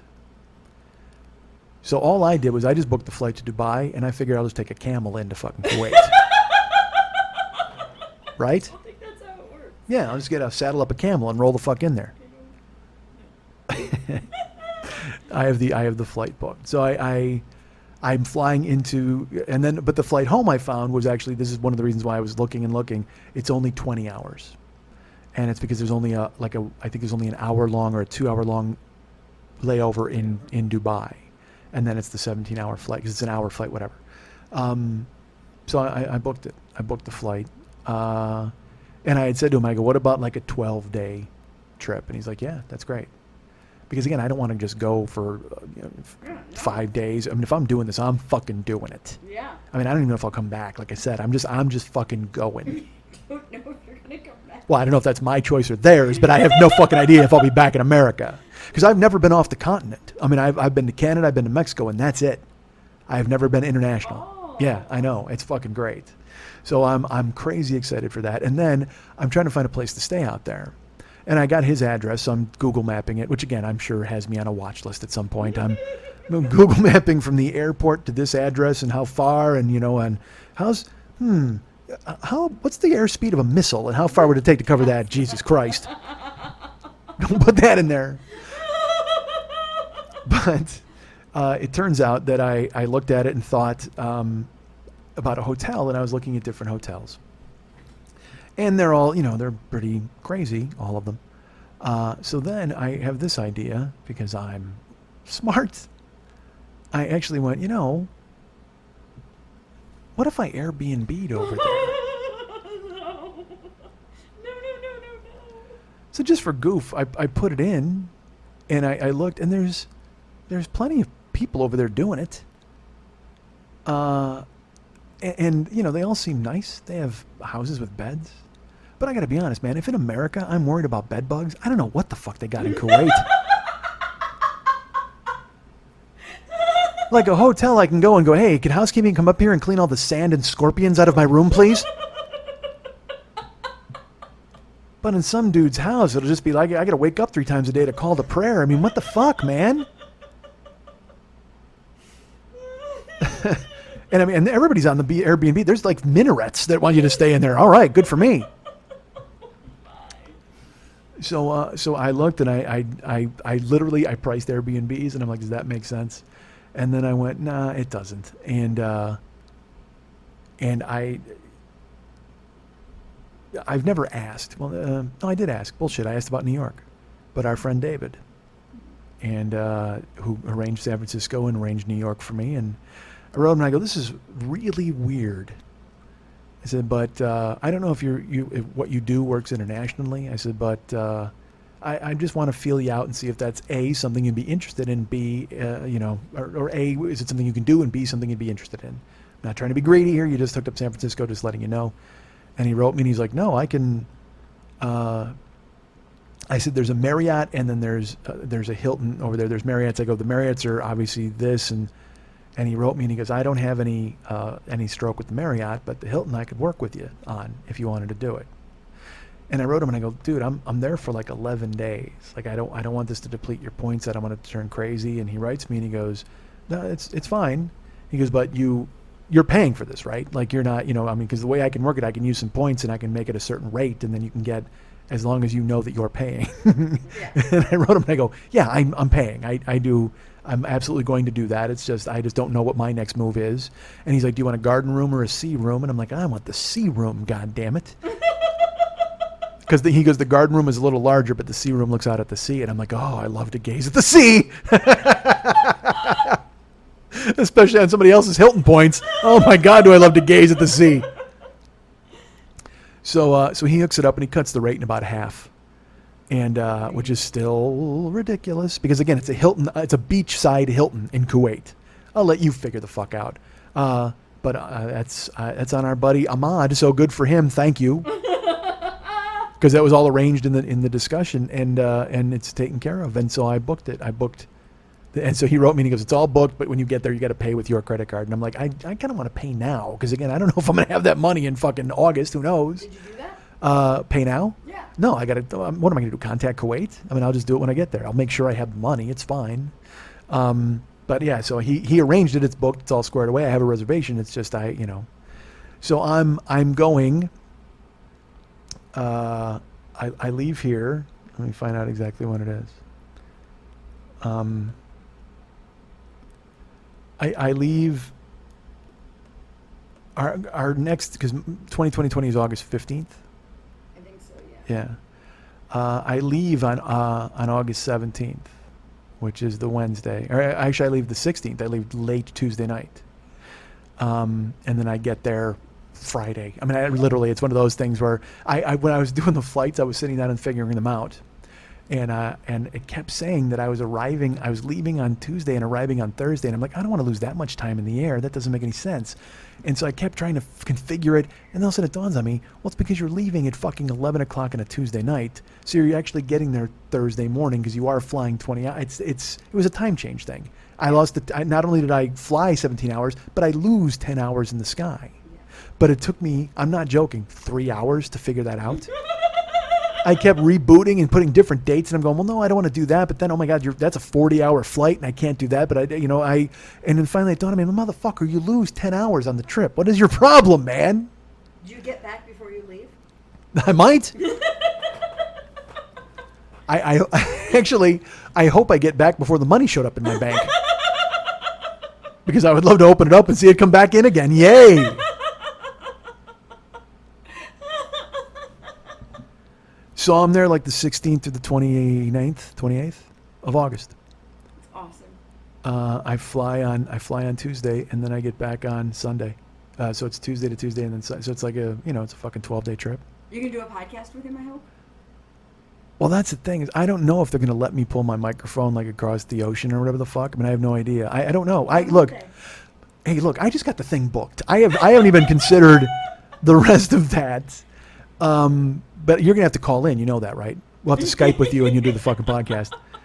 I'm sad I'm not going. I really am. This just sounds like so friggin' crazy awesome. It is astonishing. And that's a word I don't use lightly. I might have used it a few times today, but I mean, it's genuinely true. I'm incredibly lucky, that I do this and I do this show and people have identified with it and they line up and they like me a lot and there are people who send me things and there are people who send me money and there are people who just send me emails telling me how great it is. Blind George writes me every week and people just say, man, they care. You care. Everybody cares. What, you're going to say something? No, I can only imagine that this is what it felt like when, the church said to Michelangelo, paint the ceiling. Or when, Toulouse-Lautrec is in the Moulin Rouge and they're like, yes, we'll take your painting for drinks. It's like, it's that you're right there directly connecting with the people who are enjoying what you're doing. And they're facilitating you to reach more people doing what you're doing. I mean, you have direct sponsors. You have people who are Patreons of your art right there for you. And it's freaking amazing, isn't it? It's like when the director told Linda deeper. Right? Not at all. Oh, okay. I misunderstood what you were saying. No, it is incredible. It is incredible. I mean, and when if you want to get meta about it, he actually funded this show that I'm doing about him funding this show. Like it's this bizarre internet hamster wheel that I've created for myself, and I'm, I've gone into this route before, but I'm incredibly grateful that people love it and want it to continue and want to see the fact, dude. I've said on here before, there is no greater gift in the world than to be paid to be yourself. And all of you pay me with your ears and your compliments and your kudos and your donations and your buying of merchandise. And Ahmad, Mr. Alawati, which I'll be calling him for 2 weeks. He stepped up and he's made it possible for me to do what I do. He's paid me to be myself. And whether that's here or there, although I don't know if he wants me to fucking be myself there. That's late August. If anything's going to knock Donald Trump off the airwaves of CNN, it's going to be me in Kuwait, right? I shake the wrong hand. I use the wrong fork. I eat the wrong soup. Something fucking's going to happen. But you'll hear about all of it. Thanks to Mr. Alawati. You guys can get me at MikeandMikeSchmidtComedy.com. You guys can be my friend at Facebook.com/the40yearoldboy. You can follow me at Twitter.com/the40yearoldboy. I'm at all of those places. Find me. Our friend David Hernandez does all the artwork for this show. He was another one when I told him about this. Because I told him that this might happen, and he's just like, "What do you?" Again, it's that same thing. What are you talking about? Like what? So after all of this unfolded, I was able to pay, a little bit of cash to him, and then he wrote me back, and he's just like, "Dude, I just saw this. What the fuck? What's with the amount?" So I call him, and he goes, "What's going on?" And I go, "The Kuwaiti guy is real."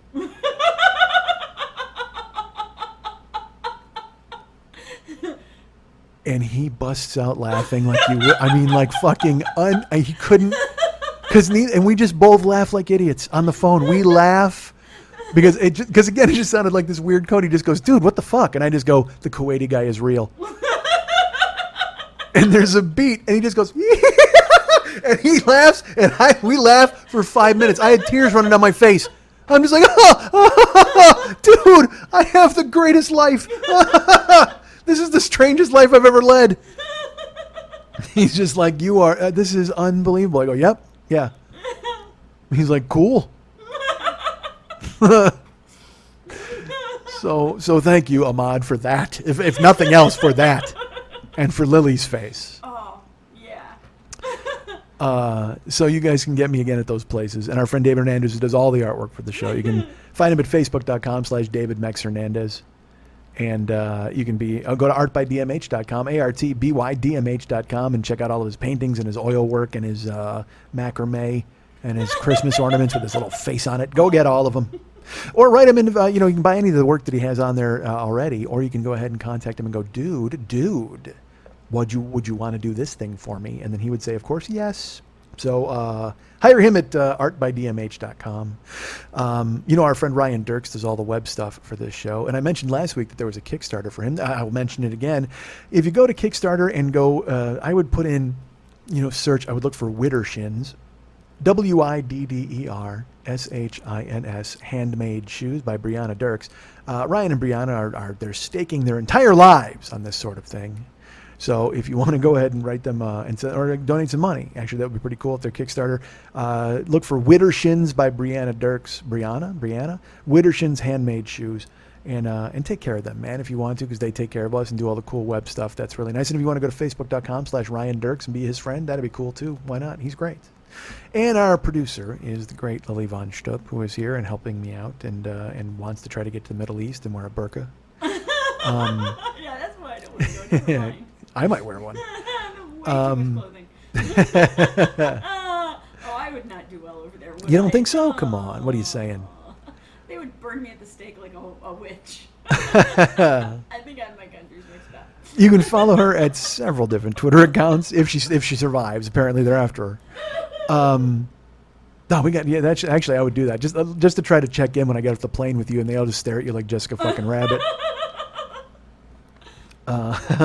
So if you want to go ahead and find her at she's at Facebook.com/Lily Von Stupp. She doesn't need any more friends, but you can go and look at her page.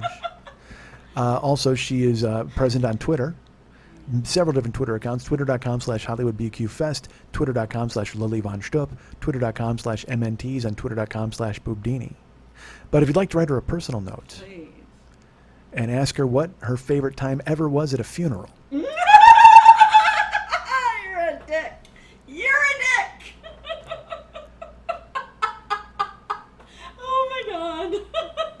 You can write her at Lily at burlesque411.com. That's Lily, Lili, at burlesque411.com. Oh.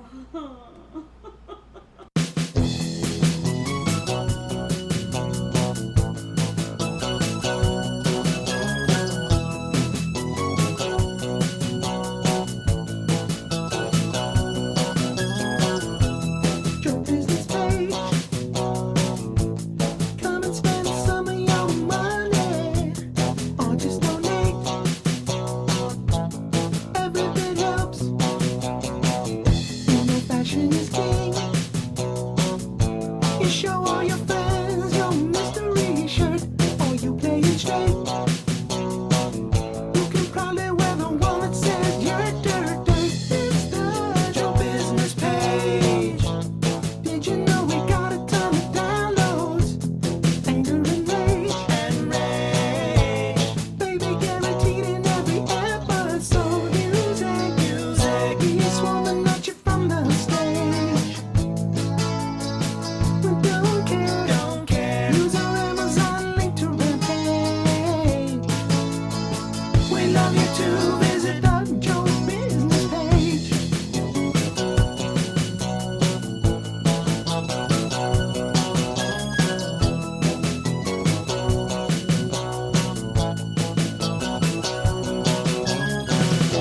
Want to remind you folks about the Monday Night Teas every Monday night at the 3 Clubs on Vine at Santa Monica. It's an amazing show, the best show you'll ever see with your naked steaming eyes. Buy a ticket, please. That's right.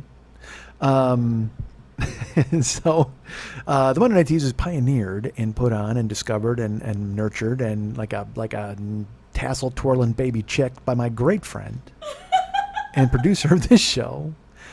She is the lovely and talented Lily Von Stupp. Hi, Lily. Hi, Michael. How are you over there? I am fantastic. You know, you just called me Michael, and earlier you said, if I'm calling you Michael, you know there's a problem, and now you've called me Michael now. Well, it was that. If you want to ask her about the funeral. Oh, let me I know. see. I'm in trouble. All right, good. So how's it going? Teas is still dark. Not anymore. Well, no, yes, It's because going to be live again on Monday. next week I lost track here. All right, good, yeah. Because how was San Francisco, by the way? Fantastic as always. Hubba hubba. Hubba hubba. Isn't that what it's called? Yes. Yeah. And did anybody write you to vote on the acts you should do? I don't know if did we tell them to do that? I don't know if we didn't did. tell them to vote on acts. No, we No, told them to we do didn't. something, I think. No, I think we told them to come see. That's all. Okay. Well, good. Well, you know what? Well, Always. you're loving going on the road, aren't you? You're really loving it. I am. I would like to travel more. I'm very excited. I'm going to Cape Cod in August. Nice. Yeah, I'm doing 4 nights at a show there, and I possibly am doing Arizona again, and yeah. Congratulations. Well, good. I'm glad. And let me know, and we'll plug it and all that stuff. But the tease is the most important thing right now. Absolutely. Well, we're going to be back after a month-long hiatus, July 4th. The Independence Day show that has nothing to do with Independence Day. I have a show on July 4th, and I'm like, fuck that holiday. Sorry. No thanks. Yeah. But I got the Reverend Tommy Gunn in town. I'm really excited about that. I got No like red lips, white tassels and blue balls, like nothing like that. No. Oh, okay. No blue balls. Maybe some red, white, and blue balls. Hey, oh my God, good luck. Little bomb pop balls. I like it. Balls. So who's at this show? I got some out-of-towners coming in town. Callie is coming in from Seattle. Reverend Tommy Gunn is coming in. He ran Freak Show Deluxe here in Los Angeles forever. It's still happening. It's just he's not based here anymore. And then I got a bevy of beautiful babes, you know. As always. As always. That you got to wade through. But good. All right, so I'll tell you what, tickets are always available at brownpapertickets.com for the Monday Night Teas. Go ahead and pick those up. And although, again, if you come to the door, you mention the show, and you smack Lily on the ass, you get in free. You remember that? No, actually, you go to jail. No, that's how we reconnoitered. No, for July, we rebooted, and that's the way to do it. That's why you went dark in June to give That's your how ass a you rest. get into 2020. You come come up and you slap Mike on the ass. Well, And then but you see, the funny thing is, I'm not going to argue with that. You're like, I don't think so, and I'm like, line up, gentlemen. Kill Bill. Don't buy a ticket. Well, so good. It's exciting, and the Monday Night Tease is back on board, and we're all happy about it. So good for you. And Erotic Titty is July 18th, July 18th. which is also the same night as the next 2020, which has done it again. I don't have any comics to announce just yet, but I will shortly. I will soon. I hope they come through. The ones that we just talked about. Oh my God, I hope so too. That'd be great. It'd be fantastic. I would love to have them involved, but I'm waiting to hear back via emails. Via the emails? Yeah, that's how it works. That's how I Maybe do all they'll my Skype work. ya. Maybe they will. I hope their chairs are less ugly. I think that's hysterical. Can't wait to see your chair. Yeah. I want a picture of you in that chair. Oh, it's coming. There's no doubt. Me and James E. Cornett in the chair, absolutely. There's going to be Mama's so little many boy. fun things. Yeah, I know. Dude, it's going to be ridiculous. Not only are you going to have fun there, but now you've got all this time to plan for going. You get to buy new luggage. You get to go buy new Sherpa wear and stuff. It's going to be great. Yeah, it's going to be fine. I can't wait. I'm excited. Who knows? We'll see what happens. But you guys, like I said, you can go to the Monday Night Tease, get tickets at brownpapertickets.com. And 2020 tickets are available at Gold Star and also brownpapertickets.com. That's July 18th and August 15th. Tickets are on available. Buy the August 15th ones. Have some faith. We'll have decent comics. Should be great. You can go to MikeSchmidtComedy.com and go to the website, go to the Joe Business page, and if you want me to come to your country, there's a button there you can probably push. Why not? We should just make a page. Bring Mike to your country. Where in the world is Carmen Schmidt Diego? So, Michael Schmidt Diego. Damn it. It was all right. Would have been better. Where in the world is Michael Schmidt Diego? It's much better. That works better. I'm angry to the point where I really want to delete Carmen Schmidt Diego and go back and put Michael Schmidt Diego in I there. wouldn't have gotten the joke with Michael Schmidt Diego. It wouldn't have. No, you would. I think where in the world is blank Diego would have been enough. You would have got it. I don't know. Whatever. I'm not sure I would have. See, it's the script. I should never veer off the script. It was on the script. It was right there. I went the other route. So go to Joe Business page, and there's all sorts of cool stuff. We got downloads. We got mystery shirts. There's one left. That's right. Somebody bought a mystery shirt, so we have one mystery shirt left. So that's up and for grabs. The Yurt Dirt Dirt shirt is available. All the cool stuff is there. I think Tweaked Audio is still working with us. Go to tweakedaudio.com/40YOB, and we get a taste of that. If you guys want to go ahead and buy some earbuds to have in your car or wherever you need them, wherever you got to have them. There's all the downloads. There's also the Word Pimp Schmitty and the Misanthropic Gangster, the music from the Mike Schmidt podcast, and also Heroes, which is the artists that shaped an artist, our friend Dave Hernandez and his tribute album. So those are available with a $7 donation to the show. And as I mentioned, there's T-shirts, there's download sets, there's the live stuff, there's the Big Angry CD, which I can send you signed. And then Schmitty Comes Alive, Schmidt Alive 2, and Stop Making Schmidt, all the podfests that were live and available. The year 1 through year 7 download sets, all of this stuff is available at MikeSchmidtComedy.com, Joe Business page. Also, the Amazon link is very important. If you click on the Amazon link, you get something, they get something, and we get something. Works out great. It's a taste for everybody. You get your stuff, they get their stuff. We get a taste of that stuff. Thank you so much for continuing to use the Amazon link. I use it myself in the form of looking at it and going, well, here's a kickback and a rebate I'm going to get for my own actions. Which is nice. So that's good. So go ahead and use that. We'd appreciate it very much. Thank you for all of that. And also, again, I'm going to be at the Los Angeles Podcast Festival in September. I think it's the 28th and 29th, I believe, that weekend. 27, 28, 29, maybe. But I will be there working and doing a show and then hanging out and being that guy. If you want to come to the show and buy tickets, or if you want to buy the live stream and you want to use our code, that's really cool of you to think of that. And it's the code is 40YOB, 40YOB. So when it tells you, an entire week to get that code. I needed it approved. Well, I mean, I knew that was going to be the code, but I didn't know if it was live. So Graham's busy doing his stuff, and so I wrote with him and I checked, and I finally got approval. And I'm like, is it case sensitive? It's not case sensitive. So if you want to put 40 capital Y capital 0 capital B, that's great. If you want to put 40 lowercase YOB, if you want to fucking make it look like a ransom note, I don't give a fuck. Just use the code and buy the live stream or buy tickets, and then I get credit for it. We get a taste. You get something, they get something, we get something, and it works out for everybody. So thank you for taking care of us and taking care of the show. That's the best. We appreciate you stepping up when you do, and it makes us able to do the thing we want to do. And if you want to go to patreon.com/Lily Von Stupp and go ahead and patreon.com/Lily. and take care of her and let her keep being on the road and funding her and follow her at Instagram and see all of her nude photos and all the stuff that she's doing on the road. Go ahead and do all that stuff. But become a Patreon and you'll get maybe a nude postcard. Who knows what you'll get? Cool stuff, Periscope, whatever she does, you'll be on board for that because you are a supporter of her and her art. And everybody who's listening is a supporter of me and my art, and I appreciate it very much. Thank you. If you find yourself with free time and you want to become an Uber or a Lyft driver, and who doesn't? There's going to be one man down in August, so you'll need to get out there and hit the road. Go to uber.com and become a driver and use my code DJZW1YTTUE and become an Uber driver, and I get credit for that, and so do you. There's a bonus for both of us involved. And if you want to become a Lyft driver, go with Mike720057. That's MIKE720057. That's great. You become a Lyft driver, an Uber driver. Uber driver is better. I won't lie to you. It's more lucrative and they give out better bonuses. But Lyft is better for us because they're nicer to us. But who cares, right? We're all looking at this for money. We're mercenaries. And then if you want to keep track of all the miles you're racking up while you're Ubering and lifting, go to mileiq.com/invite/HFVHB. Now that is case sensitive. Those are all capitals at the end. mileiq.com/invite/capital H, capital F, capital V, capital H, capital B. And then you will get me some credit. You will get to use Mile IQ, and then your tax guy will be happy because you kept track of your mileage. Lily Bunched Up uses it. She loves it. I do. So go ahead and do that. I have a question for you. Yes. As you've been talking, I was thinking about something very important. Well, I'm sure it was very important, but go ahead. How does one prepare to go to Kuwait? What all do you have to do? You have to get a visa. You have to get new luggage. Well, first of all, I've never fucking been to Kuwait. I have no idea how to prepare. Well, I mean, how do you I'm going to show up. I'm going to show up with with a yurt dirt shirt on, and that's it. No, I don't know. I've been thinking about it. Like I didn't know because I will say this. I've been thinking about what I'm supposed to bring. Like, I mean, I have a big suitcase and a small suitcase. If I'm there for 12 days, I got to bring the big suitcase because I can't bring the small suitcase and hope to clean my clothes in the river after 3 days or whatever the fuck they do over there. I have no idea.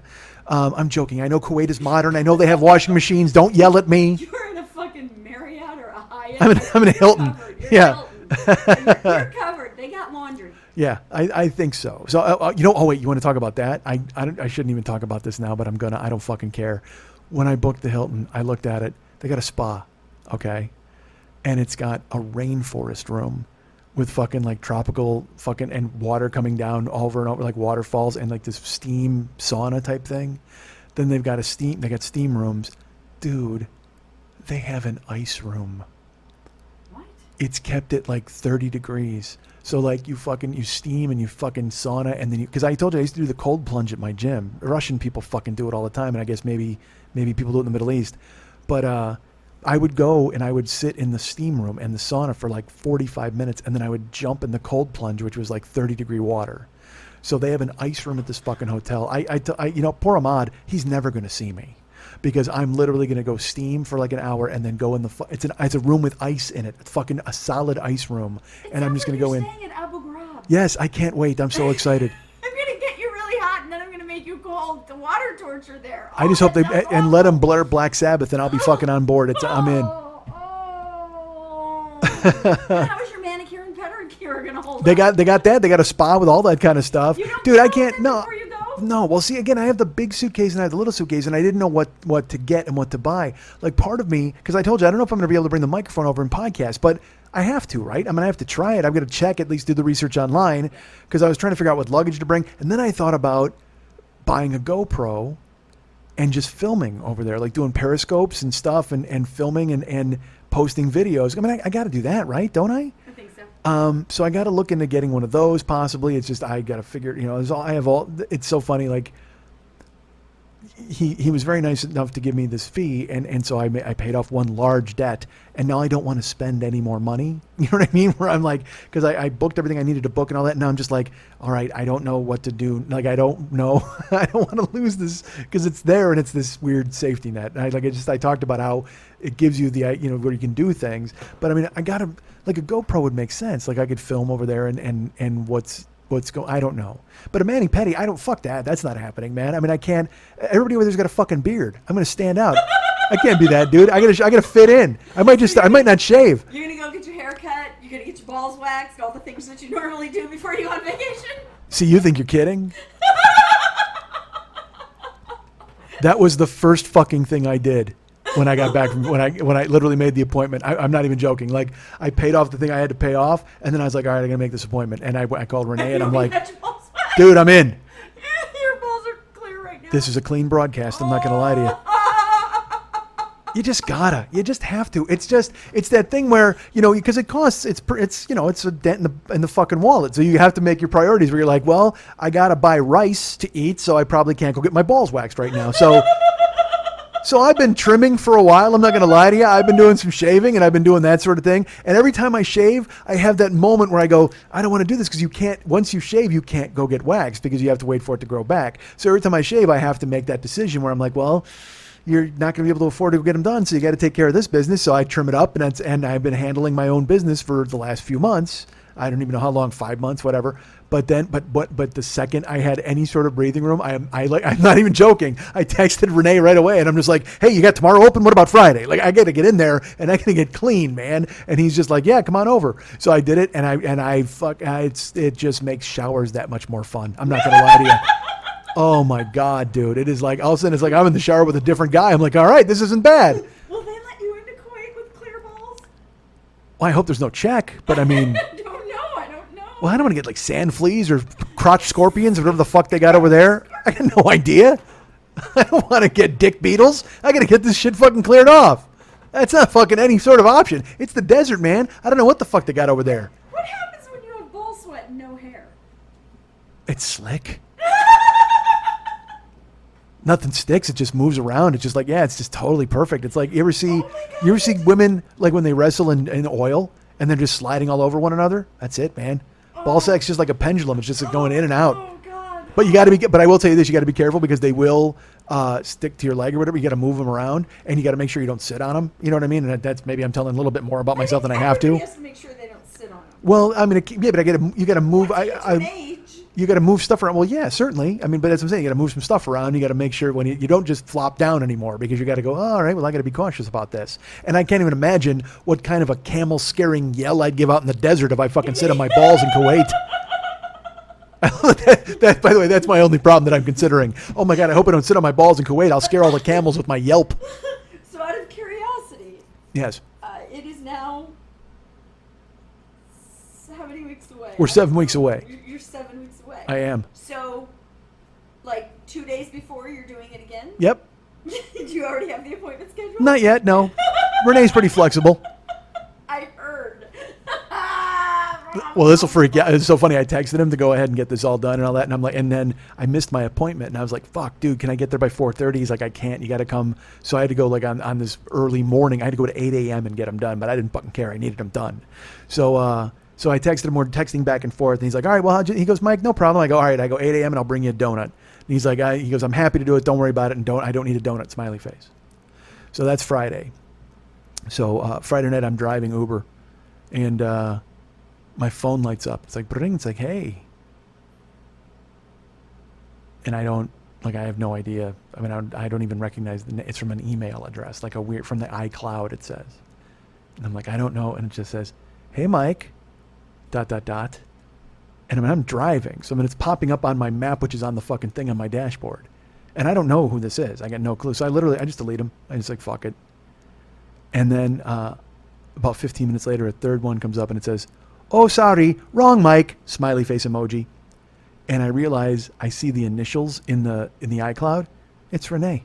He accidentally tried to like. He's reaching out for like a booty call at fucking 12:30 a.m. to some other Mike, thankfully. And he's like, hey Mike. I'm just glad no photos came through because that's the last fucking thing I could have handled. But he's like, hey Mike. Oh, sorry, wrong Mike, smiley face. We're getting a little too close here, Renee. Right, That's Mike. fine. Yeah. Right. Correct, Mike. No, he didn't want to see me on Friday because he knew my balls weren't going to be done until Monday. So, I mean, fuck. Why would you want to have me on board? You got your balls done You damn right I did. I mean, I'm not even joking. I reached out immediately. I just did it because you just feel better. You feel like you can tackle the world. You feel like anything can happen, and it probably will. Oh my God, it's so great. I get it. Well, come on. I mean, ladies out there, you get laser done, you get it all cleaned up, and it's just different, man. It's different in the shower. I used to do this for a living. I understand. Right. The first thing I would do after I got money was not like, hey, I'm going to go have my balls waxed. That is not the first thing I would think. You are not me. I am not you is right. Have you talked to Seven? Does he get his balls waxed? I hope we can do it together while I'm out there. I'm Do they sure. have that at the Rainforest Ice Plunge? We'll see. I'll ask. Because you won't be there long enough if you have it done right before you go. That's why I'll check ahead of time. Hey, do you guys do this? Because that'll be the first thing I do when I go in. Can we do it in the ice room? Have a Renee? Oh my God, can we do it in the ice room? No. Yeah, no, that's you exactly. Really can't. No, I'll be stuck. Well, no, because the wax needs to be a little on the warmer side. Right. And so it would apply to your cold skin, and it would harden it. You would not be able to get it off. Oh, I could get it off. The hair. I see what you mean. Okay, I apologize. I misunderstood. But if you're putting hot wax on cold me in the ice room, forget about it. That just sounds like this buffet of awesomeness. This trip has taken a turn. It has. Oh my and God. it's 7 weeks away. 7 weeks away, and I have visions of you and your balls in Kuwait. Well, I'm taking them either way, Lily. I mean, I don't know what you thought. I got news for you. Whether I get them waxed here or I get them waxed there, they're taking the trip. Remember I talked about a suitcase, I talked about a small suitcase, I talked about a GoPro? That's all in question. That's all in play. My balls are coming. They're making the trip. I don't know if you thought of that or I thought I was going to leave them here. But there was a possibility of a beard. I wasn't sure on luggage, but I can tell you this. My balls are definitely making this intercontinental trip. Unless for some reason I'm told they can't.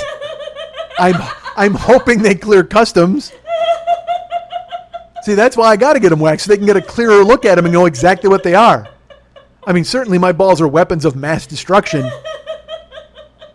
But I can only hope they wave them through with the ease of one who has been to Kuwait many times. Look, I know you got figs in this country, but I got to bring a couple of them in myself. Sorry. I just got a sack full of figs that I'm bringing across the border. I'll try not to sit on it on the camel. That's the important thing when you're in Kuwait. Do not sit on your sack full of figs. I haven't even been there and I can tell you that works. So by all means, if you're ever invited by a stranger to go to the Middle East and he wants your bank account number, just make sure you put both hands on your sack full of figs and take the plunge. I did. I don't regret it yet. I got 7 weeks to look forward to whatever the fuck's going to happen. I'm going to ride an elephant. I'm going to do all sorts of banana shit. I got to buy, right? I got to go GoPro. I got to film it. Can I telescope or periscope, whatever the fuck? I got to call AT&T and make sure my phone works over there.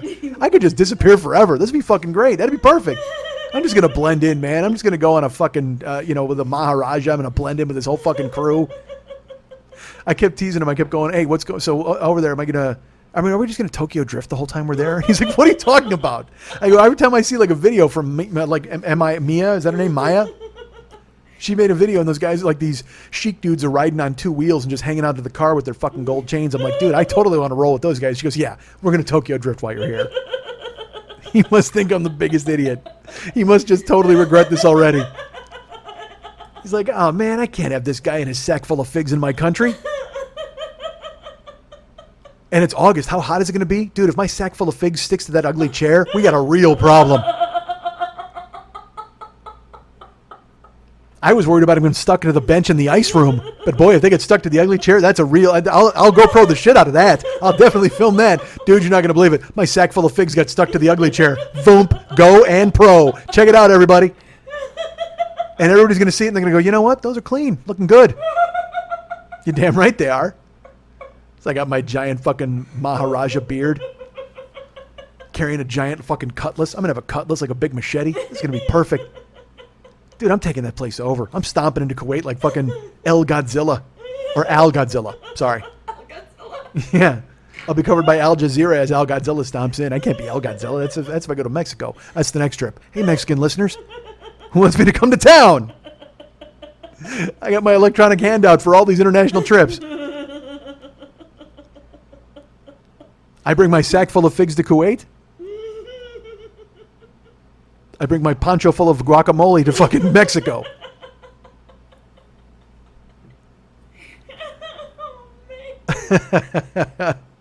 Come on, everybody. Bring me on board. Bring me to your country. Bring Schmitty to your country.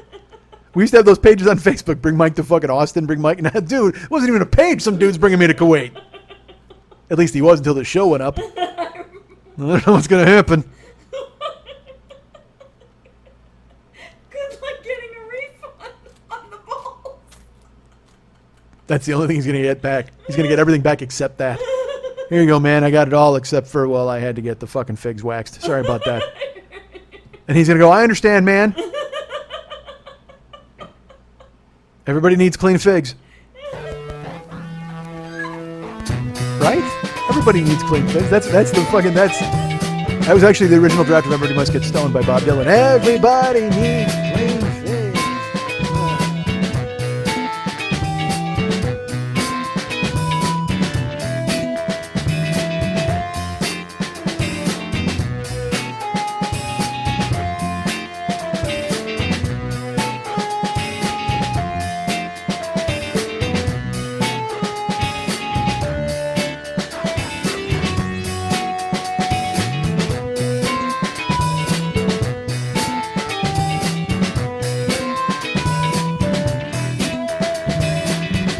I'll tell you, you want to hook people in, get them halfway through a recipe and cut your fucking show in half. That's it. Do an hour about stew and then bail, get on a plane, and then come back and revisit it 2 days later, because that's the most important stew in the universe. Was there noodles or rice involved? Stay tuned!